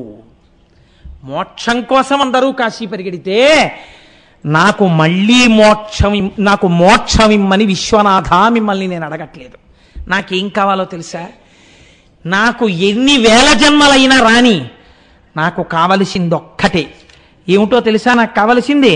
సదత్కార్య విచారధీరుని హరిశ్చంద్రున్ పతించేయుమి. ఇదిగో నా కంఠాన్ని ఉత్తరించడానికి కత్తి ఎత్తిన నా భర్త ఉన్నాడే, ఇంత ధర్మమూర్తి, సత్యవ్రతాన్ని నిష్టగా పాటించేవాడు, ఈయనకే భార్యగా చేయి తండ్రి అంది. లోకం కోసం విషం తాగేటటువంటి మహాపురుషుని యొక్క ఇల్లాలైన మహాపతివ్రత అయిన సర్వమంగళ గౌరిగా కూర్చుంటే ఈ వంక అడ్డు పెట్టి నీ పతితో ఇంత మాట అనిపించుకోవడం ఇష్టం లేనిది నీకే కాదమ్మా, మాకు కూడా, మేమలా అనువర్తించే శక్తిని మాకు కృప చెయ్యమని నీ కూతురు గౌరీదేవిని ఉపాసన చెయ్యడానికి అమ్మ నీకొక రూపం ఇచ్చిందిరా. ఇది లోక కళ్యాణం కాదా? తల్లిదండ్రులు ఇలా అయితే పిల్లలు అలా కాకుండా ఎందుకుంటారు? పిల్లలది అదే సంస్కారం అవుతుందన్నారు మా స్వామి చంద్రశేఖర పరమాచార్య. కాబట్టి చూడండి, బిడ్డలు అలా అవుతారని ఏమిటి? లోహితాస్యుడి ధర్మనిరతి చూడండి. పావు కరిచి నోటి వెంట నురగలొస్తూ చచ్చిపోతున్నాడు. చుట్టూ ఆ బ్రహ్మచారులు ఉన్నారు. ఆయన అంటాడు, జగయ్యనని కొట్టునో గురుండట మిమ్ము ఇచటనుండక ఇంటికెగరయ్య అతిభక్తి మీకు లోహితుడంపినాడని ఈ కుశల్ గురున కందీయరయ్య సదయై నారాకెదురుచూ చెడి తల్లికి నా దుగతి వచీంపరయ్య ఏ దిక్కులేక నేనే లోకమనియున్న జనని దుఃఖము బాపి మనుపరయ్య వీలుగానున్న గురు ఒప్పుకోలు మీద అమ్మనొకసారి చూచి పొమ్మందురయ్య విషము తలకెక్కె నేను జీవింపనయ్య కడకిదే మీకు నమస్కారమయ్య.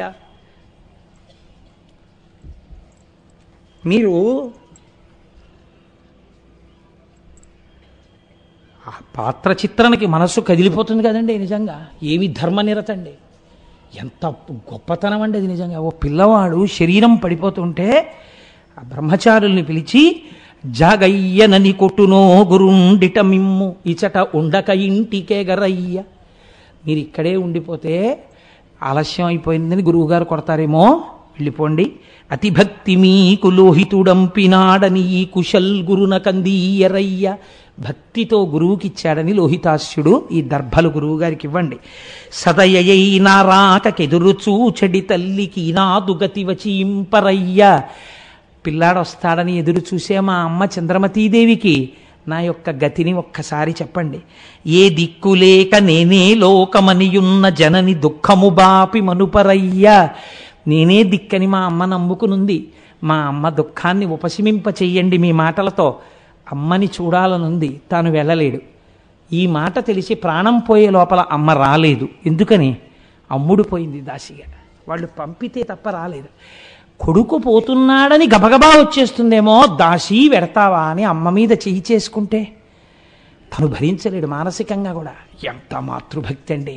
అందుకని అన్నాడు, వీలుగానున్న కురు నొప్పుకోలు మీద అమ్మనొకసారి చూచి పొమ్మందురయ్యా. ఒక్కసారి గురువు ఒప్పుకుంటే మా అమ్మనొక్కసారి వచ్చి నన్ను చూసి వెళ్ళమనండి. విషము తలకెక్కే. సరే, ఇంక నేను ఈ పద్యం గురించి నేను ఇక వ్యాఖ్యానం చెయ్యలేను. మన హర్షధర్మము అంత గొప్పది, మన సనాతన ధర్మం అంత గొప్పది. దంపతులు అలా ఉండాలని కోరుకుంది మన జాతి. అలా ఉండాలి, అలాంటి బిడ్డలు పుట్టాలంటే మహాతల్లి ఆ గౌరీదేవిని ఉపాసన చెయ్యండి. ఆడపిల్ల ఒక ఇంటి కోడలిగా విడితే అంతటి ధృతిని పొంది ఉండాలని, అంతటి ధర్మాచరణమును పొంది ఉండాలని. ఇంత పసుపు, ఇంత కుంకం, 4 తాటాకులు, 4 నల్లపూసలతో అమ్మని పూజించి పెళ్లిపీటల మీదకెళ్ళు అని చెప్తే ఇవన్నీ విడిచిపెట్టి వీడియో కెమెరాల వ్యామోహంలో పూజ ఎలా జరుగుతోందో కూడా చూసుకోకుండా ఫోటోల మత్తు, వీడియో కైపులో మనం కొట్టుకుపోతుంటే మన సనాతన ధర్మం నిలబడుతుందని మనం ఎలా అనుకుంటాం? కాబట్టి మన బిడ్డలు పీటల మీద కూర్చున్నప్పుడు గౌరీ పూజ చేయించడంలో పరమాచార్య స్వామి ఎంత ఆర్తి పొందారో మనం గుర్తిరిగి అటువంటి గౌరీ పూజ చేయించిన నాడు లోకమంతా సుభిక్షంగా ఉంటుంది. ఒక హరిశ్చంద్రుడు, ఒక చంద్రమతి, ఒక లోహితాస్యుడు, ఇంత చక్కటి కుటుంబాలు కలిగి మళ్ళీ సనాతన ధర్మము పరిఢవిల్లి లోకమంతటి చేత శ్లాఘింపబడుతుంది. ఆ వ్యాఘ్రమునకు ఒక విచిత్రం జరిగింది. వ్యాఘ్రం వదలకూడదు కదండి నేను. ఆ పులిని కూడా మందర పర్వతం దగ్గరికి తీసుకెళ్ళింది అమ్మవారు. తీసుకెళ్లి పరమశివుడికి చూపించి, ఆవిడ అనుగ్రహం చూడండి. ఆవిడంది, అయ్యో పాపం ఇది నాతో పాటు వచ్చిందండి, తన స్వరూపాన్ని మార్చుకుంది, కాబట్టి దీనికి కూడా నందీశ్వరుడితో సమానంగా నా అంతఃపురం ముందు రక్షణ భారం వహించే అదృష్టాన్ని ఇవ్వండి అంది. శంకరుడు అన్నట్ట, తప్పకుండా పార్వతి అని ఒక వెండి బెత్తాన్ని, ఒక మంచి ఖడ్గాన్ని ఇచ్చి, ఒక బంగారు కవచం కట్టి అమ్మవారి ఇంటి ముందు నందీశ్వరుడి కన్నా కొద్ది స్థాయిలో సోమనంది అన్న పేరుతో నిలబడేటటువంటి అనుగ్రహాన్ని ప్రమదగణాల్లో ఒకటిగా ఇచ్చేట. అమ్మవారిని అలా చూసినందుకు అది సోమనంది అయింది. మనకి నవనందుల్లో ఒకటిగా కనపడుతుంటుంది సోమనంది. కాబట్టి ఈ సోమనంది వృత్తాంతం, ఈ గౌరి వృత్తాంతం, కౌశికీ వృత్తాంతం, రాక్షస సంహారం ఎవరు వింటున్నారో వాళ్ళందరికీ అమ్మవారి అనుగ్రహం చేత చక్కటి ఆనుకూల్యముతో కూడిన దాంపత్యము సిద్ధించి ఏ ఇబ్బందులు రాకుండా స్త్రీలు పసుపు కుంకాలతో 10 కాలం ఉండి లోకమంతా సుభిక్షంగా, సంతోషంగా, ఆనందంగా ఉంటుందని పెద్దలు విశ్వసించి పలికిన పలుకు. కనుక అమ్మవారి అనుగ్రహంతో మనం అటువంటి స్థితిని పొందదముగాక. రేపటి రోజున కూడా అమ్మవారి అవతారములకు సంబంధించినటువంటి కొన్ని విశేషాలని మీకు విజ్ఞాపన చేస్తాను.